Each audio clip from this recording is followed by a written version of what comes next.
No money, no clients, no equipment. Here we are on Matthew Byrd's podcast. On this epic roundtable episode of the Matthew Byrd Podcast. We know, like, we just discovered this thing that there's nobody on earth that even knows it's here. And you know that the last person to touch that died 10,000 years ago. And the entire Amazon basin's what? Twice the size of India. So how did you even get to that point? We didn't have a specific area that we were targeting. We were just targeting everywhere. Hey, you want to look through 3,000 LiDAR files of the Amazon? Yes. Solar farm, okay, another solar farm, an Amazon jungle, an artifact of Roman, I'm like, whoa, hang on, what was that? And while he was there, he started to see these things out in the jungle and thought, man, there must be a city here. They're like, we don't know what kind of reception we're going to get from these guys. You can literally rewrite history. It's been there for 1,000 years. We just need to go find it. Hey guys, before we listen to the full episode, we wanted to ask, if you're liking this content, would you please subscribe to the channel and like the video? It really helps me and our team grow this podcast and bring in more awesome guests to the channel. Thank you, and back to the episode. All right, gentlemen, welcome to the podcast. Thanks for coming into the studio today. Thanks for having us. Yeah, thanks for having me. I feel like this is going to be a fun conversation. We've got a mix of backgrounds, focuses, project types, technologies. You know, anytime I start a conversation like this, you're like, you never know where it's going to go, because I don't like really planned out conversations. I like organic conversations because I feel like that will go into the depths of the backgrounds and the technologies and things you guys are focusing on that I don't even know about. So I enjoy these journeys just as much as you do. Oh, that's awesome. Yeah, we're excited. We could talk about this all day. I know. Yeah. So to start, what I do want to do is lay some foundation of who you guys are, a little bit about your background, and then we'll talk about your businesses and kind of the focus of those before we get deep into the technical and the projects and things like that. So let's start over here, and we'll tell a little bit about yourself and your background, and we'll make our way around. Yeah. Daniel Windham. My background is I went to school thinking I was going to work in government and politics, and I never did that. So I did GIS when I was in an internship in college, and that spurred me on to be an environmental scientist right after college instead of a political scientist, which is not a normal turn, but they paid way more. So I did that, and I had just gotten married, so I was very excited about that. So I worked in civil and environmental engineering for about a decade, doing stormwater, all kinds of permitting, GIS. I ran the GIS department there. We had airplanes, we did mapping, orthos, did about 400 landfills a year, which, believe it or not, they need a lot of topo. Yeah. Pays the bills. So I did that for a while. And then I got super interested, in all the technology, which that's what's cool for me. Like, I love doing mapping. I really love the geospatial side of everything. And so I was doing survey management there and doing a lot of surveys and doing a lot of wetland delineations and all kinds of stuff. So we were in the field, we were in the office. And I really love that background because I feel like there's a delineation sometimes between field and office. And I don't like that. Just because if you understand one, you understand the other better. Yep. So my background doing a lot more in the office and a little bit in the field, and then going back and forth and doing a lot in the field and a little bit in the office. And then I went from there, and then I ran a survey department at a firm in Atlanta for a few years. Then I worked at Rock Robotic at the LiDAR company, and then where I met Casey. And then after that, we started BaseMap. Getting pretty close. Yes, sir. Yeah. So Awesome. that's me. Nice. Thank you. My name is Casey Pryor. I grew up in Missouri, just like these gentlemen right here. And I served in the Marine Corps when I got out of high school for 5 years in aviation. I flew on C-130s as part of the enlisted air crew, loaded the back of the airplane, supported the pilots up front, fell in love with aviation. Got stationed in Japan for 2 years, really got to travel and feed that adventure, soul I have inside of me. So that was an amazing time. Decided to get out and then did a little bit of everything until I found my thing. So moved to Florida about 8 years ago, kind of started anew. Went back to college on the GI Bill to finish my education. And I just took digital and interactive media. So I wanted, audio, video, be a videographer, and bought a drone for that reason. Bought a Mavic 2 Pro. So yeah, just for video side. Started filming events and kind of same thing, looking at real estate for drone opportunities, and was like, it's kind of the bottom of the barrel right now. I'm not that good at it, so I'm not going to get paid that much. And so that was kind of just the beginning of that. I ended up painting my neighbor's house when we moved in, and he was a surveyor. And my other neighbor skipped out on it. He was like, hey, there's still $1,000 on the table. You go over there and paint it. Kind of a sketchy guy. Yeah. I didn't really know the surveyor neighbor that well. So I went over there on a lat. My dad's a painter. So I went over there. I said, I need a little bit of scratch. Yeah. So I went over there at 7 a.m. up on a ladder, and he comes out like, hey, man, what are you doing at my house? I was like, so he didn't tell him at all. So painted the house. Appreciate the paint. Yeah, I mean, he left some paint, and there actually was money on the table, so it ended up working out. But yeah, so that was really the beginning for me, was just starting conversations with him. It was right after COVID, so not a lot of job opportunities.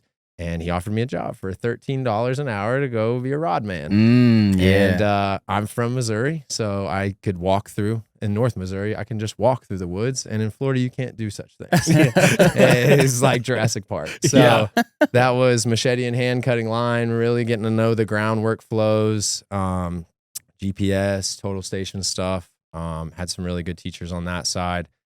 Dabbling in the GIS, just seeing that they could put it in a computer after that. But just really the start of the education.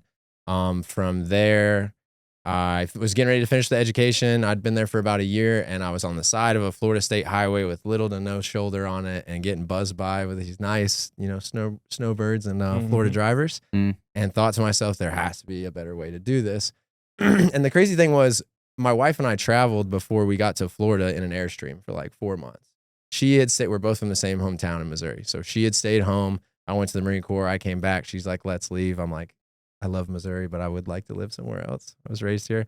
So we got in the Airstream, traveled everywhere. Ended up meeting a couple at a restaurant. They were like, hey, you can come park the Airstream. They were like total hippies. You guys can come hang out. We got a kid the same age as your child. And when I went there, the guy that I met the wife, and when we met the husband, he was like in an open top Hawaiian shirt and like longer hair and pot belly, and they had birds and lizards all over their house. And he's like, Casey, you want to come to work with me tomorrow? And I was like, I don't know if we're going to go like to a waste management plant and like with a shovel, or I have no idea. He worked at Texas A&M Corpus Christi, and he was doing mapping. So and now we do mapping in Corpus Christi. In Corpus Christi.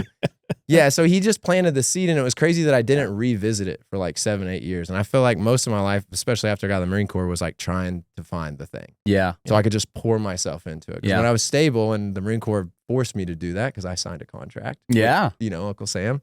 Not very easy to get out of those.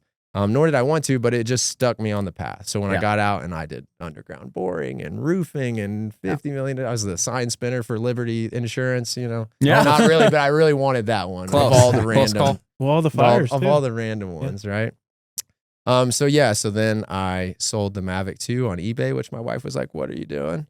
Got a Phantom 4 Pro, showed up. We did a golf course and a bank, and I basically showed up to work and was like, we'll do it your way and we'll do it my way. So we did traditional means and mine. He loved the as-built on the bank, and then the golf course. And this was like small mom and pop.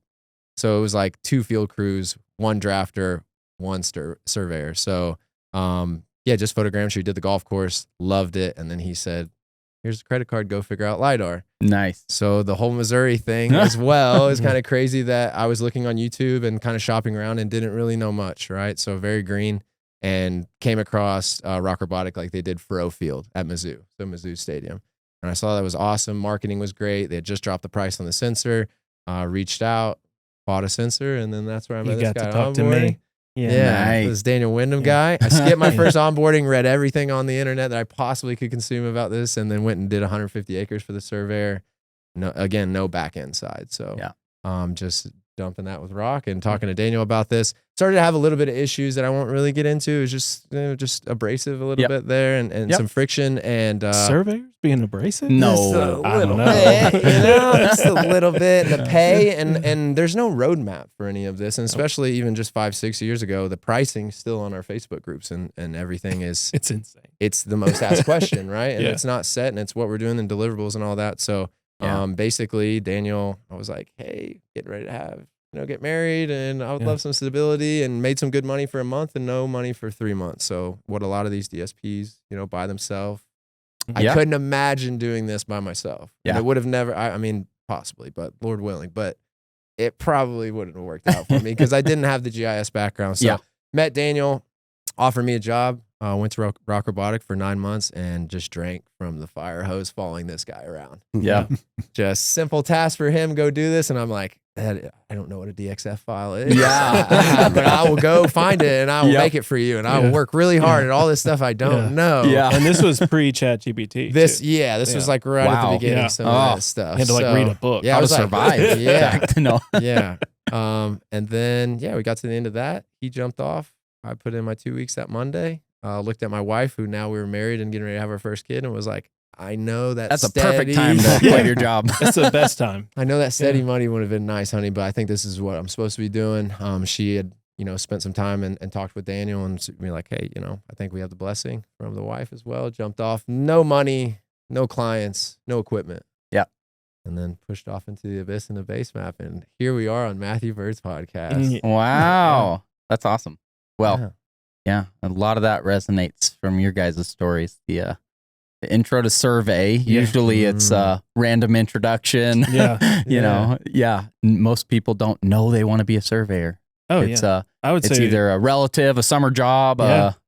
Some of my best party chiefs have been guys that were working at the grocery store. Yeah. Like, hey, you want to make like $3 more an hour? It's awful, but you don't have to be in the grocery store. Let's go. Sold. Yeah. And then even the, story with, a lot of people that get out of the military find that too, where it's like, have no idea what exactly they're going to pursue, jump around a bit, but have definitely found, people that come out of service being such great workers. Once they find that thing that they can dig into, some of the best employees I've ever seen had. Yeah. And thanks for your service. I appreciate that. Thanks for your support. I appreciate it. Well, we'll have to dig into more of the stories, but let's shift over here now. Yeah, so a little bit different background than these guys. Yep. So I'm Chris Bodine. I'm a archaeologist, co-founder of Terra Incognita Research Institute with Daniel here. Also a Missouri boy like Casey. I spent a lot of time at Faroe Field. I went to undergrad at Mizzou, archaeology. And then after that, went to grad school in Europe. Lived over there for a while. I worked for the University of Tel Aviv for 6 seasons, excavating Israel. So I spent most of my time working in the old world at first. Wow. So Near Eastern archaeology. Came back to the States, got a master's in geospatial science. Started to do a lot of remote sensing stuff. Thought, man, this stuff is crazy. Because I was in the program at St. Louis University where they work with a lot with NGA and DOD. And they have all the cool toys. Yeah. Stuff that archaeologists could never dream to have because we just don't have the money in our departments. And I saw what they were doing and thought, oh man, you could do this exact thing in archaeology and it would be like groundbreaking. But to them, it was like, oh, we used to have to argue with our advisors like, no, this is going to be really cool. Just let us do it. And he's like, well, this is the most basic thing I've ever heard of. For you, yes, because you're like writing atmospheric correction algorithms. Like this is not. Yeah. So I did that. So now I'm a PhD student at Arkansas, finishing my PhD and work all over the world a little bit. We've got projects in Mongolia, Amazon, a little bit here, a little bit there. All right. We'll have to hear more about those interesting projects. And Clark at Stitch 3D hooked us up with these guys, and here we are. Yeah. Shout out Clark. Awesome. Stitch 3D. Oh, good. What a well, guy. I figured that one was going to come up when we start talking about tech and platforms and data. And that's a great one. Awesome. Last but not least. Yeah, so my name is Daniel Pierce. I'm an archaeologist, also co-founder of Terra Incognita with Chris here. My background, so I'm from Missouri, like most Everyone people. but me. Most people. Go Yeah. Dogs. Go Dogs, Go dude. Dogs. It It's means all right. more. It's still the SEC. And I've got, I does also count. did, It means more. I've also got a background in Mizzou, also University of Missouri. So I did my PhD and my master's at the University of Missouri. My undergrad I did all in St. Louis. But it was kind of instilled upon me, even as undergrad, learning archaeology and anthropology, that my advisor then kind of pushed. Like, keep in mind, this was many years ago. Right? But Just a few. He would talk about how he was convinced that GIS was the future of archaeology. Mm-hmm. He was like, you have to, if you're going to be an archaeologist someday, you have to learn GIS. So I started learning a little bit of GIS back then, like on ArcMap. I think it was ArcMap 3.1 or something. Oh, geez. Classic. Yeah. Call the this phone was- Jack answers. it was a long time ago. Right? And then I kind of stuck with it, kind of did a little bit here and there. Like Chris said, the applications that we use in archaeology up until kind of recently is, for everybody else, probably most of the people that are listening, it'd be fairly basic, you know. But for us, it was was huge. You know, like there's not a lot of people doing it. And so I kind of did a little bit here, there. And then, you know, while I was in grad school, I ended up working for the state of Missouri at the Historic Preservation Office doing, running their geodatabase there as the GIS specialist while I was there. And then I ended up working for, doing a postdoc later at the University of Missouri Research Reactor, the nuclear reactor there that does a lot of geochemistry stuff. But I actually got the position working for somebody to build geodatabases for him as the GIS guy for him. And then I kind of transitioned out of that back into the geochemical stuff. And so now I just kind of incorporate both of those kind of subfields, geospatial and geochemical analyses, into a lot of the stuff I do.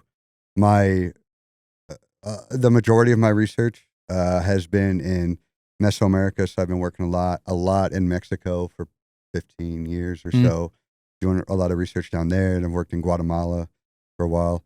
More recently, Chris and I have been working on a big project in Brazil, done a lot of stuff in the U.S. as well. And then just recently, a little bit over a year ago, Chris and I kind of went independent in a way from our day jobs at the university to create Terra Incognita, so we could work more with industry partners and, you know, kind of free ourselves from some of the administrative hurdles that come with, you know, traditional academic work. Sure. Yeah. Would love to hear more about that. Get into that a little bit. Yeah. Actually, a first question that comes to mind for you guys is, I don't meet a lot of archaeologists and people who are like unpacking history. And it's like, it's such a cool thing, but what drew you to go that route? Like, I guess I'm the exact opposite of Casey. I've wanted to be an archaeologist since I was 10. Like, I got a book at the Scholastic Books Fair, and like, I don't know, what is that, like second or third grade? And it was like King Tut's tomb, and it was just like this picture book. Oh, yeah. Like Howard Carter exploring the tomb and all this stuff. And I was like, this is the coolest thing I've ever seen in my life. This is what I'm going to do. And that's what you did it. The only thing I've ever, first day, walked up to Mizzou to the like, you know, the guidance counselor or whatever, was like, no, I'm going to major in anthropology. And that's the thing. And that's the way it's been. That's awesome. Yeah. Not everybody knows from that young what they want to do, and then actually follows through. Like you know, we could talk about this too, just on the education side, at some point, but like, I feel like 90% of people I talk to got a degree in something like way over here, and now this is what they do for like, you know, totally different direction. That's a rare thing, I think. Yeah, I'm actually in that 90% that you're talking about. Okay. Like, I kind of came at this a really circuitous route. Right. So like, I was, you know, as a kid, I was really interested in stuff, and I used to like kind of hunt around in the woods with my grandpa and look for stuff, you know, and I remember being really obsessed with, you know, Native Americans for a while, especially me being an older guy. Like, when, you know, got really into Dances with Wolves. I remember there you being go. obsessed with it. I was reading, so when I saw that, I started reading a lot of books about Native Americans, and then I kind of set all that stuff aside. When I started college, actually, my first degree was in fine arts. I was an artist. Got my degree, and then after I got my degree, believe it or not, there's not a lot of good jobs for artists out there. Go figure. So I worked at a machine shop for a year. Then you went to where the real money is, archaeology. Yeah, archaeology. So I can find the gold. He's looking for it. I was working at this machine shop, and I absolutely hated it. You know, like, I hated working there, and I was not happy with the way things were. So I was like, I need to do something different. And so I was trying to figure out a different route to go, and I started like trying to figure out what I wanted to pursue. And so, like, I don't know if this is like a normal way to decide where you want to take your life, but I just like started thinking about what shows I would watch on television, because that would tell me what I'm actually interested in. Yeah. And so, like, I realized that I was watching all these like kind of ancient civilization shows and stuff, and I was like, you know, that would be really cool. So maybe I'll just try to become an archaeologist instead.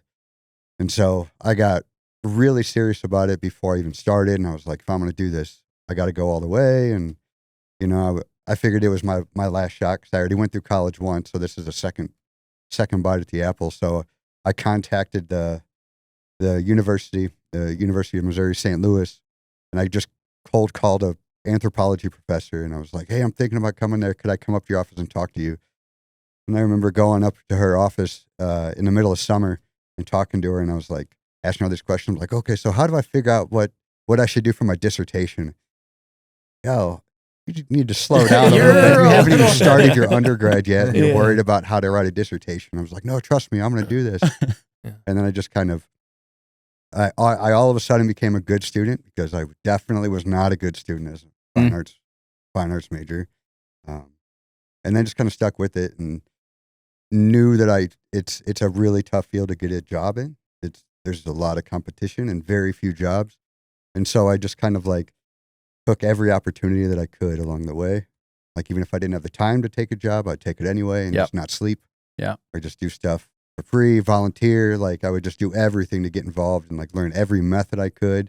So whenever my advisor was like, "Hey, GIS is going to help you in the future. It's the future of archaeology. So I got to do it." He said he's going to help me get a job. So I got to do it. And so I started doing that. And like, surprisingly, I still have a job. It's most of the people I graduated don't. So I'm one of the lucky ones that made it out with the job. We'll see if I keep it. Oh yeah. Yeah. Well, what is the, and I'll get to you guys too. I just didn't know if you This thought is we were interesting here though. still. I we could do. leave. I'm looking forward to this. Yeah. They're more excited. You got Indiana Jones times 2. Yeah, that's way cooler. Okay. No, just no. No, but what we're about to do together is going to be the coolest. That's Yeah, why we're there here, you go. right? Yeah, It's there a you go. group. It's a group effort. With it being that difficult, like of an industry though, where the money's hard, raising funds, or the limited of jobs. What is the like why behind why this is what you still pursue instead of something else? Like what's really at it for you? I mean, for me, there are jobs in archaeology. There's not a ton, but there are jobs.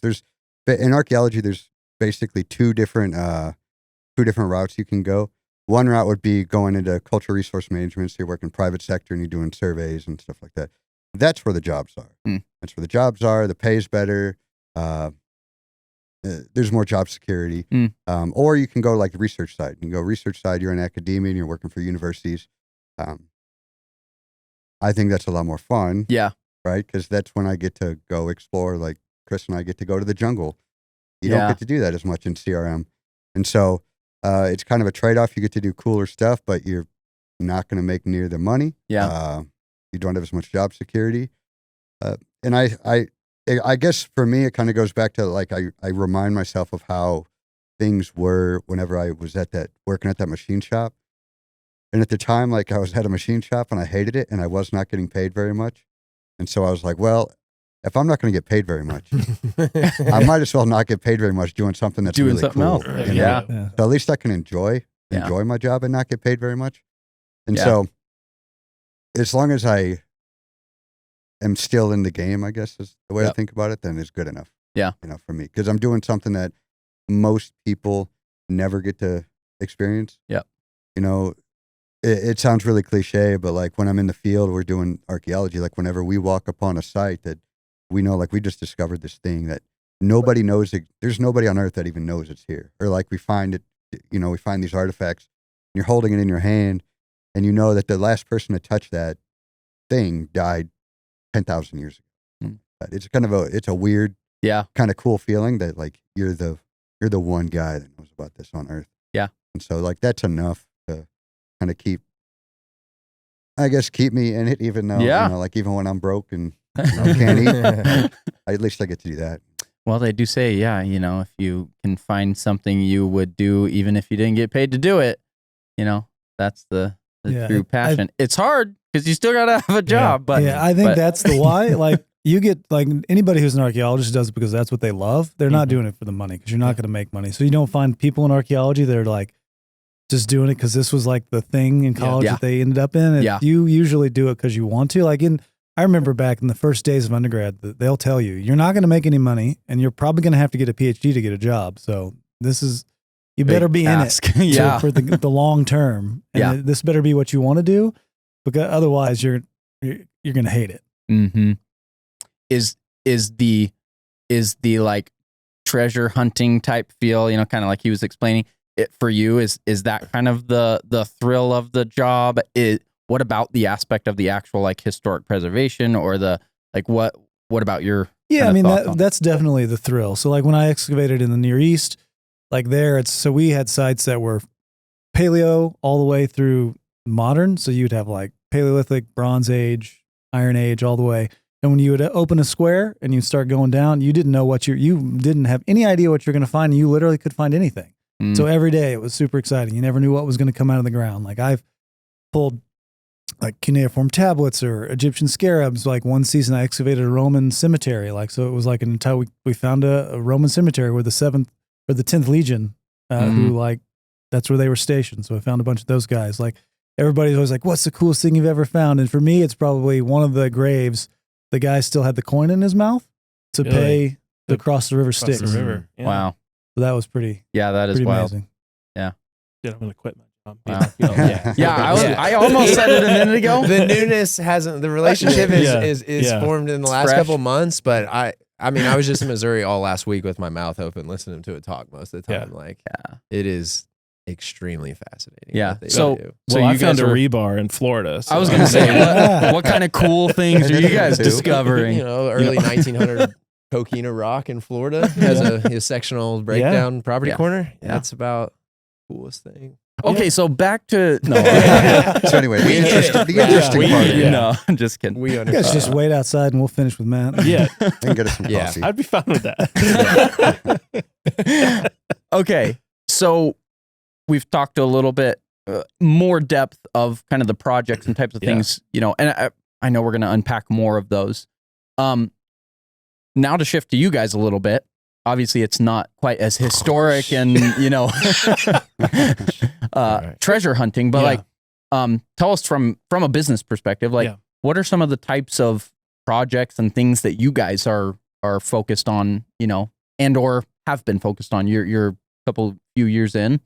Yeah, I mean, our bread and butter is doing LiDAR jobs that people think are impossible. That whether it's schedule, whether it's scope, whether it's accuracy. So we have two sides to BaseMap. We have geospatial and we have survey. So we have actual survey firms, registered surveyors, and people going out doing Alta, topo surveys. All that's great. And we have the geospatial side, which is, hey, like somebody texted me earlier today, can you do 270 miles of LiDAR with a drone in 2 weeks? Excuse me?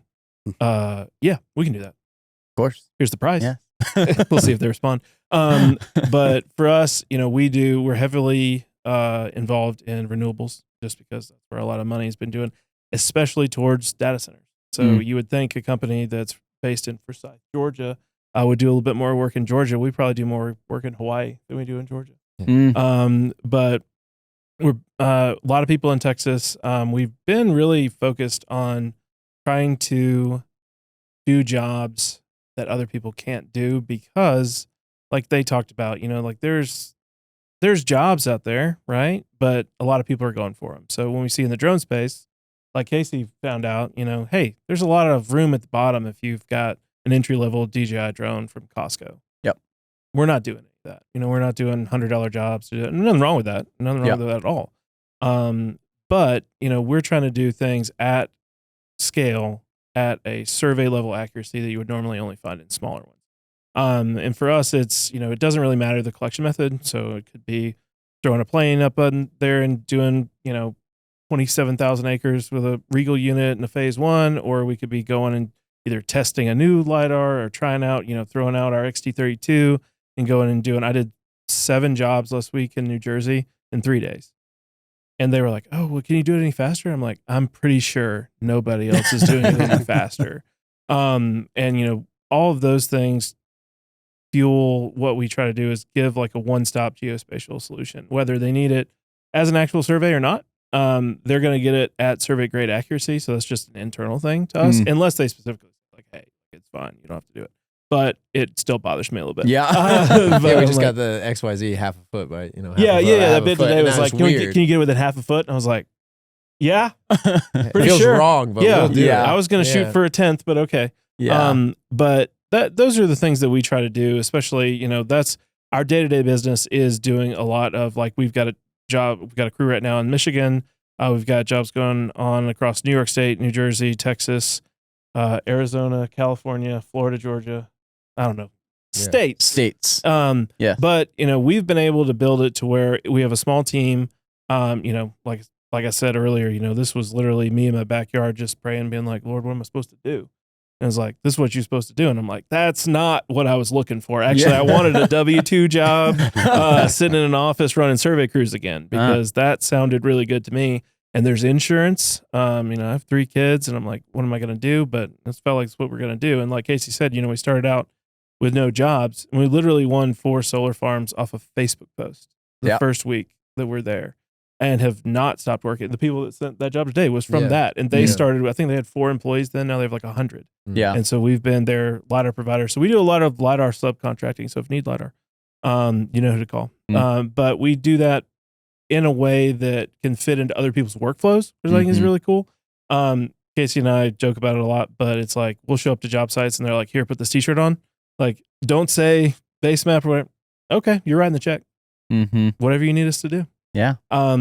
That's been really cool for us. And, you know, we do some like crazy stuff sometimes just because we want to see. I love this stuff. Yeah. I love, you know, you talk about like, it's not as cool as finding the Roman cemetery for sure. But it was really cool till we met these guys. I thought what I did was awesome. I don't know. I was pretty impressed by the story of you guys doing the survey with the wild pigs. Oh, that was pretty fun. That was was our first job. Yeah, that was pretty sweet. I was like, Yeah. man, Yeah. that's when I knew these guys. Yeah, we had a call from a guy that I had known before. And so basically when I started the company, I literally just picked up my phone, started texting everybody I knew, hey, this is what I'm doing. Let me know if you need anything. One of those responses was, you want to come down to Ailey, Georgia and stake out a solar farm? Well, I had no money, so yes. And so then that's Casey and us crawling through, there's a bunch of wild hogs in South Georgia. So, you know, we're staking out a solar farm and there's lots of hedges and it's like really thick brush. It's almost like northern Florida, South Georgia is kind of the same. And we're having to crawl like through the tunnels of where the hogs go to go stake out the clearing limits. Because if you're staking clearing limits, inherently it is not cleared yet. Yeah. So we're going through the woods and, you know, doing all that kind of stuff, which is normal for surveying, but it's like, all right, it would just creep me out sometimes. And, you know, sometimes you're having to like, okay, you're crawling with like different things in your hand. Maybe it's different normal, but I'd get into like a den of where the hogs would be. Of course, that's where the stake needs to be. So, and then you start crawling, you're crawling like hands and knees, like army crawling too. And it's warm because they just left because they heard you coming. Yeah. And, you know, and there's just like legitimately tunnels. So like the way that the about brush, this big. they just roll through it and make the pass so many times that it's only like 2 or 3 feet off the ground. Perfect for a surveyor. Yeah. Absolutely. Yeah, with a 2-meter rod. Always Yeah. Fantastic. And it did not take us long to rent a mini excavator in case he drove it in front of me. I'm done with that. Yeah. Those 6-foot briars was really what pushed that first. Oh, yeah, was for that sure. we tried like because there was not trees. They had like soft cleared everything. Oh yeah. So we had to do line of clearing. So they told us that after we did LOD that they would just go through with a bulldozer around the outside. Then we do silt fence. They we do clear permanent for us, fence. it'd be Then fine. they'll clear everything out. It absolutely didn't go any. They never did that. But there was about 50 change orders. So it Yeah. went from about a $75,000 job to about 125 over about 6 or 7 months right when we got It's going. like all we did. Yeah. For the first 3 months of BaseMap, I didn't fly a drone really. Like, it was just to get some content and stuff. Hey, when you start a business, we're doing the whatever. work. It was whatever that whatever. work is. Would we do that now? Probably not. But the treasure on site was gopher tortoise nests. Yeah. And then they borescoped them. And there were like 12 rattlesnakes out there as well. And it started to warm up. So yeah, it was it was a good like gut check of, hey, do you really want to do this? Yeah. Do you want to fly drones eventually? You need to get through this. And it paid the bills. And Yeah. it was about 6.5 hours from my house. And some days it was like, hey, we need 4 boring holes marked. And so drive up 6 hours, work for 2 hours. Yep. I got babies. I got to drive back home. So Yeah. kind of earned the stripes a little bit in the beginning. But then now, a couple years down the road, we're like, let's go to Hawaii and scan a canyon that we can't even tell people what it is. You know, yeah. That's a lot better. Oh yeah. But I mean, for us, there's a lot of those jobs. And what's cool for us now too is we're starting to get into that struggle of like, okay, well, how much do we expand? Like, can we cover? We have plenty of people that are interested in working for us, but it's like, okay, well, I got to make sure like we have health insurance, like we have all, set up retirement accounts. Yeah. It's hard to do that with 3 or 4 people. Yeah. And then we have a lot of contractors. So we have Yeah. some contractors that basically just contract for us for 90% of their work. But they can come and go as they please. Yep. And that's fine. In drone world, obviously, and terrestrial scanning too. Not that weird. Yep. But we've been able to extend that a little bit to one thing we just started doing was we set up, I think still a pilot network, but we have tried to extend that beyond, not in the way of, hey, here's a Burger King for $100, in Topeka, Kansas. But like, okay, if we receive this, do we have vetted people that are ready to go contractors that can deploy? And like we had this come up in the last couple of weeks. Casey and I are not going to go to a job in Phoenix, Arizona every 2 weeks and go fly 4,000 acres. It's just not what we've been able to change. Because up until about 4 months ago, we just added our first employee. So we had 1099 guys. Oh, yeah. But we were also trying to pay the salaries. So it was Daniel and I for almost nearly 2 years of wherever. Yeah. Because a lot of these DSPs are regional. Yeah. And then on the surveying firm, it drags us back. But that wasn't until this last year. Yeah. So the first year, it was like, Maine? Go. Okay, drive to Maine. Get a call, Lovington, New Mexico, 19 hours away. Like, but it's a 25K LiDAR job, 2,000 acres. Like, okay, I'll go by myself because you have to go to we had something Virginia. to do. Yeah. I called Casey and I was like, I need you to drive to Texas or New Mexico. Yes. Come on. Casey lives in Daytona Beach, Florida. But the good and the great thing about, this is how it is in business. And when you feel invested, it's like, all right, I know what I need to do. And for us at BaseMap, the way that we see people growing and the way what we look for in employees and things like that is that's what you got to be able to do. I'm not saying you're going to have to do it. Yep.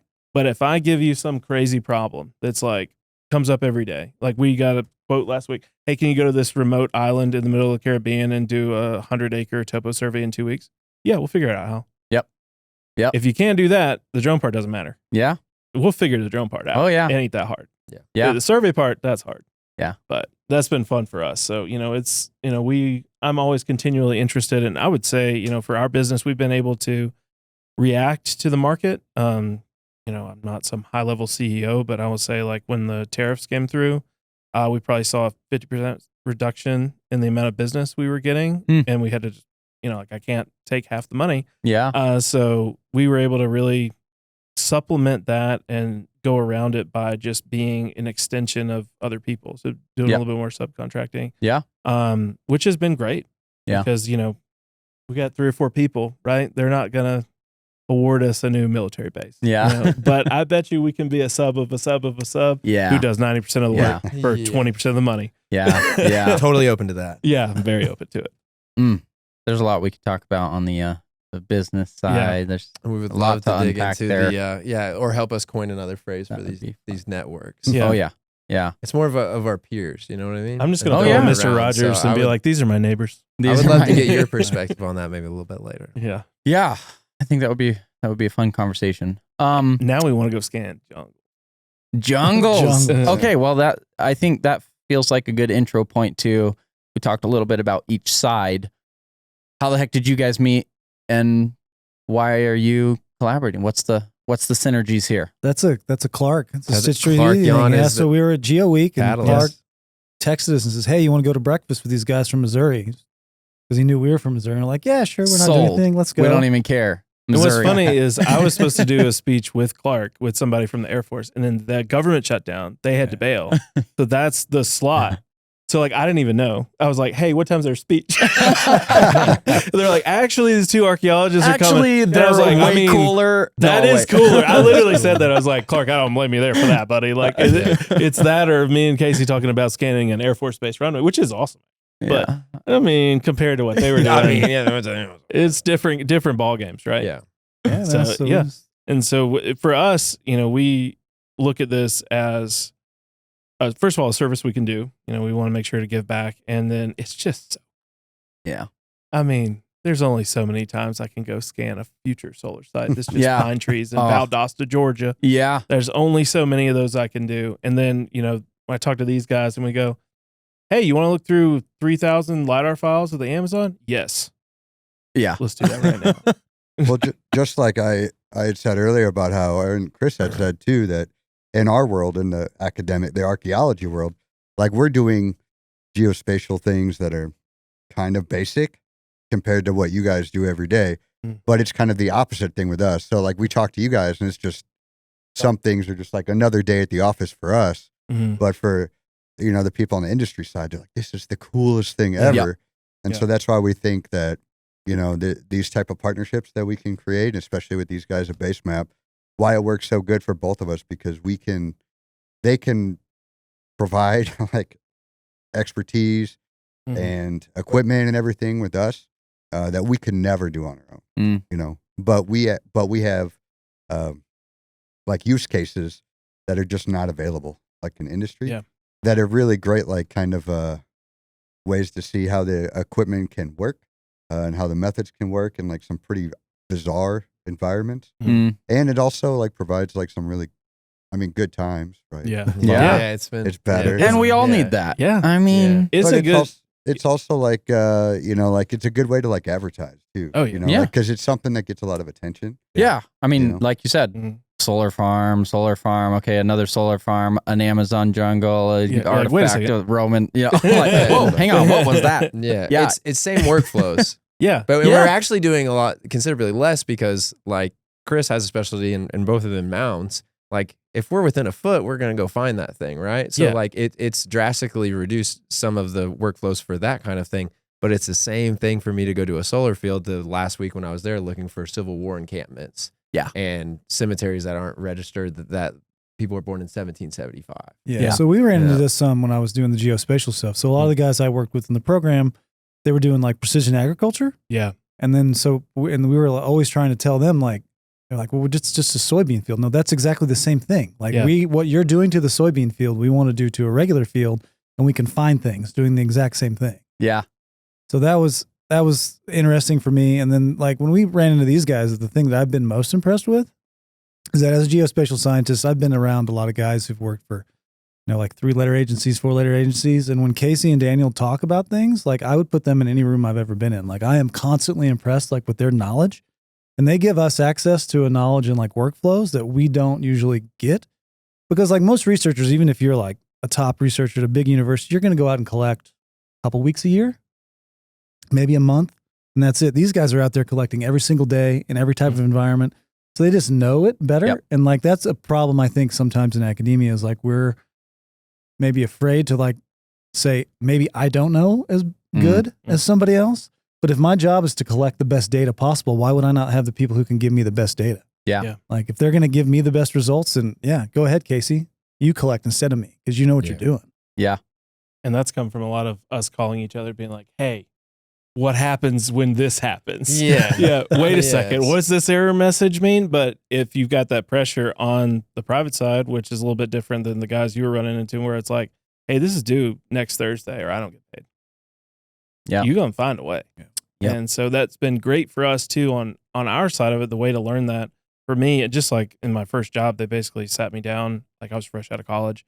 I was supposed to be learning GIS, and they were like, hey, the guy that's working here is supposed to teach you everything. He quit to work for the CDC to do GIS. And they literally were like, you pretty much need to figure this out or you're going to have to find something else to do. So it's sink or swim. So that's how it's been ever since. Good. And you know what? We're still here. Well, I think that feels like, the seat I sit in now is like just trying to look at all the new technologies that affect built environment, from LiDAR scanners, photogrammetry, radiance fields, XR, robotics, AI, platforms, all that. And it's like, I've gone all in on just trying to be a connector of all those pieces because there's so many technologies out there. I say one of the problem statements now is like, if somebody is like, hey, we saw about LiDAR and we want to get into it, where do you start? What gear is there? Why would I need this one versus this one? What's the workflows even when, like, nobody guides that path of what type of gear, how you use it, what's possible, how do you get to this end deliverable? I'm like, everybody's out there just failing forward. Buying something, and we did consulting for that sometimes, and we just get in the room, and I'd just get them in the room for 2 days and be like, here's what you need to do. And at the end of the 2 days, they're just like, I don't Yeah. I like how the perspective with them is too, is that we are constantly keeping our thumb on the pulse of all these tools, right? But we haven't sold ourselves for the shiny coin at all at BaseMap. We went in with Reshape early because, you know, they were producing the stuff at Rock, and those workflows solid, have great relationship with Leo and Will and everyone over at Reshape. They're fantastic people, which is a huge deal for us. That's been the cornerstone for everything is people first. But so we've been locked in with Reshape in the same workflows for 2.5 years. Upgrading survey equipment as needed, going to get a Carlson. We use MLIDs for all of the drone stuff, and then use Carlson for the high-end control side. But always keeping our eye on what's coming next. Or like when we were talking about multispectral the other day, like I knew a little bit, never flown multispectral in my life because I love this stuff.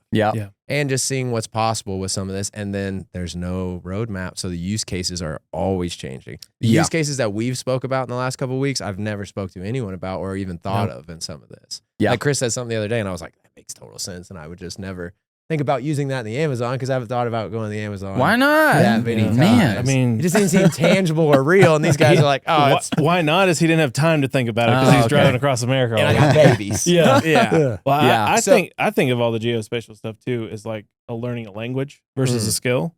That's what I always compare it to when I would be teaching people GIS. I'm like, it's not just do this, because it doesn't always work. You have to know like how it flows. Like, you can like learn Spanish on your phone, but like if you go talk to somebody in Spain, they're not gonna know what you're saying. So it's like you got to be able to understand. Like you got to get immersed. Is really what it looks like. And then like Casey was saying, for our industry partners, we try to stay really close to the technology. Like I'm in 50 group chats with half the people are in China. And it's like I don't know how to pronounce their names, but they're awesome. And you know we try to learn all this stuff from them, and I try to say, hey, like what about this? What about this? Could you do this? And then we're able to test some of that. Some of it we, then produce content on and do this. Sometimes we don't. And we say, hey, this failed miserably. Can you please fix it? There's actually probably more of that because we're almost like an alpha tester of it on some of these things. And for us, we're going to go make the money doing the job. But if I can integrate this and try to get a little bit of a bonus and then also help test this stuff for people, since we're doing those extended jobs, doing stuff that's different, that helps out for us. And then that gives us, which Casey said, it's all about just being people and it's just be a person. And if you can have more personal relationships with people, I feel like that's getting kind of lost. It was like, I think I was going on a boomer rant the other day and I was like, don't look up anything on ChatGPT without calling a human being first. But like some of that stuff is, like I can, a friend of mine that's a drone pilot in Hawaii texted me 10 minutes ago, hey, I need a license for this. I forgot to buy it, blah, blah, blah. Here you go. But then the next time we go out there, if I need extra batteries, got them. It's just being a nice guy, you know, sometimes. But like in this industry, there's not as many people who do that as you would think, which I'm sure you've dealt with. But like, for us, there's only so many people that do this. And it's not getting bigger. Not anytime soon. So when somebody needs to call, we can go do, 500 acres in Hawaii in 90 minutes, with an H600. But then when somebody needs 200 miles of transmission line, I want them to call me too. And that evens it out. I keep telling people at this point, I think the demand for all these technologies across all industries is starting to outpace what the industry can provide. Absolutely. Because, laser scanning, drone mapping, all this stuff, like it's all an on-the-job learning. Like you don't have thousands of students coming out like ready to step into this, but the demand across different industries is starting to grow to the point everyone's trying to hire. Everyone's like, there's no talent where, there's a job shortage.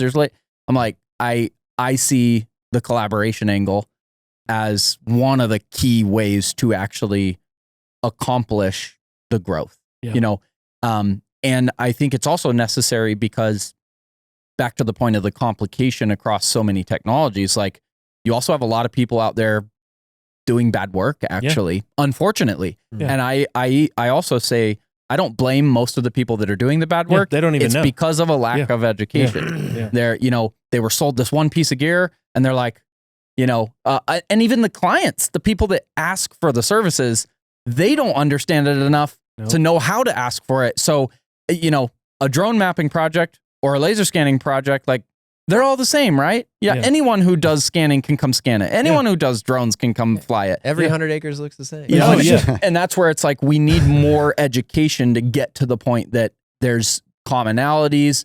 People are partnering, even in a network sense of like, hey, let the people who have the entry stuff do the entry work. When it becomes bigger, know who to talk to and get educated on it.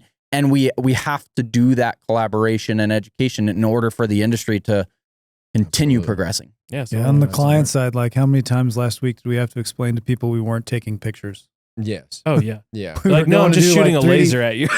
No, they just thought we were taking like photographs. Yeah. Yeah. They're like, Oh, well, yeah. we don't want you taking pictures. We're not. I mean, it's a picture technically of Shoot dots, lasers, man. Yeah. but it's Yeah. not like a real They're eye picture. safe.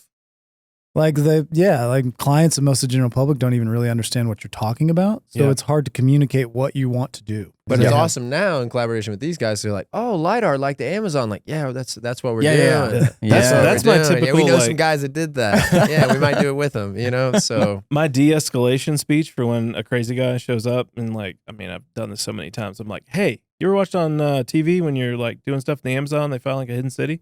They're like, what did you just say? But then they think they're like, I think I've only had one guy that was ever like, no, I don't know what that is. I'm like, okay. Yeah. But then they're like, yeah. And I'm like, that's the same thing. Yeah. And then they immediately, I can't tell you how many times it's gone from, I'm going to shoot your drone with my gun that I have right here to, hey, you want to come over later? Yeah. Nope. Yeah. I'm going home. oh, you're homeless, dude. Yeah. Or, we'll be out and, we're just in marked cars with high vis vests. We got cones out. And they're like, are you allowed to be here? No, I just do this for fun. I just have a This is why I short look school like bus wrapped and says land survey. Yeah. Yeah. I am not allowed to be here. No. No. Or then you guys are just scanning castles. Yeah. Yeah. Scan a castle. Well, all of them. I missed out on scanning But even castles. like we run into that on our side too. Yeah. Like this technology's been around Yeah. for, a decade or more Yeah. now. Yeah. And it's big in the field, even in academia. But even in academia, I get asked questions all the time. Like, can we do this thing? And I'm like, no, that will not work at all. Yeah. Because they just think it's like, I do don't get asked know. a lot, can LiDAR see through the ground? I'm like, Oh yeah. Can- Through the walls, can the sun X-ray, see through the all- walls or like No. photogrammetry Yeah. or like, can Yeah. you like, so I do some stuff with SAR, like synthetic aperture radar and like satellites. And it does have penetration qualities, but people will ask me like, can you see this thing? And I'm like, no. I mean, I wish I could can you see the like coin? 10 No. feet under the ground, but that's not exactly how it works. Yeah. Yeah. Yeah. So Yeah. there's a big lack of education just about. Yeah. It's been around, but it's going faster and faster, and the technology is getting more and more complicated every day. That's the angle I tell people often. I got into scanning 15 years ago, and when I first got into it, there were only so many options. There's Yeah. like 3 options. They all operate the same way. They all have to have these targets. You have to shoot them all with control. Like now it's even more complicated because there's 50 devices and there's Mhm. mobile and there's SLAM and there's terrestrial and there's aerial. And it's even more confusing today for people who haven't gone through that to understand the ins and the outs, which is where I think we as an industry, those that are in the technology, like part of what I think we need to continue to do is educate, create case studies, create reports, showcase the differences between the tools and in a way that it educates from that client level so that they have the understanding, and then all the way down to the people trying to actually do it, they have the understanding. Because when everybody's got this mix, I'm like, I know everybody says it, but it's the Wild West. It's it's a mess. It is. And what's one thing that's like frustrating for us as like part of our company ethos, if you will, is like create content, do all these things. 90% of the jobs we have says you can do nothing. Yeah. Don't take a picture. Yeah. First of all, we're taking like 50,000 pictures. Yeah. But don't use them. but like, even like I'm like trying to think of like, okay, well, we've done 6 awesome jobs this week across 5 different people, and I can talk about none of them. Yeah. And Yeah. so on the side where we're collaborating here with Terry, it's like, well, so we don't have that situation. Sometimes. Unless we want it to we be. do. Sometimes, We do have sometimes we ran Yeah. into that Yeah. situation. Well, not Yeah. as much. I'll just say not as much. Just the Like, first are you gonna project. take any pictures? Yeah, just the for it? main thing we're doing. Just the main thing we're supposed to be doing. Well, last we're doing week. photogrammetry, so Yeah. technically we're going to take a few thousand pictures, Yeah. but it's not like the picture you think I'm taking. Yeah, Mm. yeah. Everybody You couldn't thinks you're share smart. this photo to a common phone. Yeah. Yeah. You're not going to see it on Facebook later Yeah. in your local Facebook neighborhood group. So let's jump into what are some of the specific types of projects that you guys are either collaborating on, or what are some of the angles, what kind of technology we're using and why? Maybe we could talk about some of those. You go first because I don't want to mess up. Yeah. So probably the biggest thing, and this is the project that we have that's been getting the most attention probably, is a project we're doing in the Amazon. Christopher and I started it a little bit, probably about a year ago. We started thinking about it, but the idea was that we used publicly available LiDAR data to identify what are known as geoglyphs and these man-made features on the surface in the middle of the jungle. So we could use LiDAR to kind of see through the canopy and find these things. Like these are. I already have a question. Go ahead. So Yes. So how did you even get to that point? Like you're using publicly available data. How did you even get to the point of where you're looking, how you're looking, why you're looking there, if nobody knew anything was there? Like, how did you get to that? Well, okay, so I'll step back just a hair, right? So a few years before that, before we came up with this, I was working in Guatemala at the time in the Petén jungle there, and this was kind of the same methodology we were using there. Or they had LiDAR data that somebody had flown for the entire Petén, like the entire northern third of Guatemala. That's all jungle. And we were looking for, I was working at the University of Central Florida at the time. And we spent 6-7 months just kind of going through LiDAR data, looking for anomalies that would indicate Mayan mounds, quarries, tombs, looter trenches, any kind of Mayan features. And then we went down there. Stayed on site, we set up our base camp. That's what it was meant to be. That's what they call our company half the time. Our base camp was at a big Mayan city out in the middle of the jungle called El Mirador. And so working out there, I kind of thought this is crazy, right? This stuff is so dense that even though I knew that these features were there because I had the tablets, I had the data points already, that you can't see them even staying 10 feet away. And then I was kind of inspired to kind of look more into the Amazon. At the time, I was reading The Lost City of Z. Oh, perfect. Yeah. While I was reading it while I was there, so I was kind of I gotta go to the Amazon now because this is way too cool. And I thought about it then that, if only. So, The Lost City of Z it's a story about a true story, right? About an explorer from about 100 years ago named Percy Fawcett who was exploring the Amazon, and he was looking for a lost city. He called it Z. Right. So I had thought while I was in Guatemala, if only Fawcett had LiDAR, maybe he could have found Z, and he wouldn't have got came back out. Surveyor. He wouldn't actually. have got He was a surveyor by trade, so he was Yeah. sent by the Royal Geographical Society to survey the border. Yeah. There was a dispute with Brazil and Bolivia at the time He did over all the of border, and they sent him to survey what would be the border of Bolivia and Brazil. And while he was there, he started to see these things out in the jungle and thought, Wow. man, there must be a city here. But then he, in subsequent expeditions, came back 3 different times trying to find Z. And then the last one, he and his son disappeared and no one knows what happened to them. But, knowing that story and me, being somewhat of an adventurous guy. Yep. I'm always looking for the projects that I want the biggest challenge. I want the most adventure-y type stuff I can find. And so I really want to go to the Amazon and do this. And then the past, couple of years, I've been reading up on some of these geoglyphs that have been found in the Amazon. Now I'm, for a long time, researchers, archaeologists, we kind of believe that in the Amazon, it's too dense. The soils are too poor. There's a lot of reasons that would make it to where there hasn't really been large scale civilizations there in the past. They just assumed that it was mostly just hunter gatherers. But then these geoglyphs started popping up in the deforested areas. We started seeing them there, and you could see them from planes and satellite imagery. But there's few people that are doing any LiDAR scans to actually see what's in the jungle. And we kind of looked at the maps and looked at where all these geoglyphs are found. We're it's kind of odd that all of them just happen to be in the deforested areas. Could it possibly be because nobody's looking in the forested area? And so we just started looking through basically whatever LiDAR data we could find. Yep.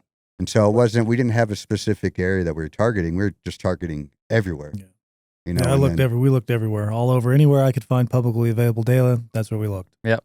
And that's the thing that we discovered starting this project. So we talk about this sometimes. So in like the area where we're at, there's 93 million acres. And of that 93 million acres, there's 4,000 acres of LiDAR coverage. Oh, nice. That's good. Yeah. It's non-existent, essentially. It's a 0.007% or something. Yeah, and the entire Amazon basin's what, 1.2 or 1.7 acres. 7 million acres. So it's twice the size of India. So it's an area that's 2 times the size of India that we as archaeologists and just thought, oh, nobody ever really lived there. Yeah. There was no civilizations there. Right, for treasure hunting. Yeah. Well, now we knew that even with that, like if we find something, like we can't just stop there. Like if we find any geoglyphs, we're going to need more data, but we also need money. We also need funding. And so we kind of like using that as kind of a proof of concept thing that we can use publicly available data. And then we crowdfunded everything after that. So Christopher and I could go because, you know, spoiler alert, I guess, we did identify some geoglyphs down there, ones that had never been found before in areas that, you know, there's not supposed to be anything there. So we raised some money and we went down there and we had to like verify the data in person. Once we did that, then we understand, like now we need more data because this was just a tiny little window into what's beneath the canopy that we have. And so, you know, fast forward, like it's actually only like 2 months or so after we got back from Brazil, we went to Geo Week, you know, out in Denver, and that's when we met these guys. We talked to these guys quite a bit there, and we talked to other people about it, and like, hey, we've got to go back, and now we need to actually collect our own LiDAR. We need to bring the big guns in there to actually to see a lot more. They're like, we don't know what kind of reception we're going to get at Geo Week from these guys. And we're all in the background like, he's my friend. Get away. I talked to him at breakfast this morning. Yeah.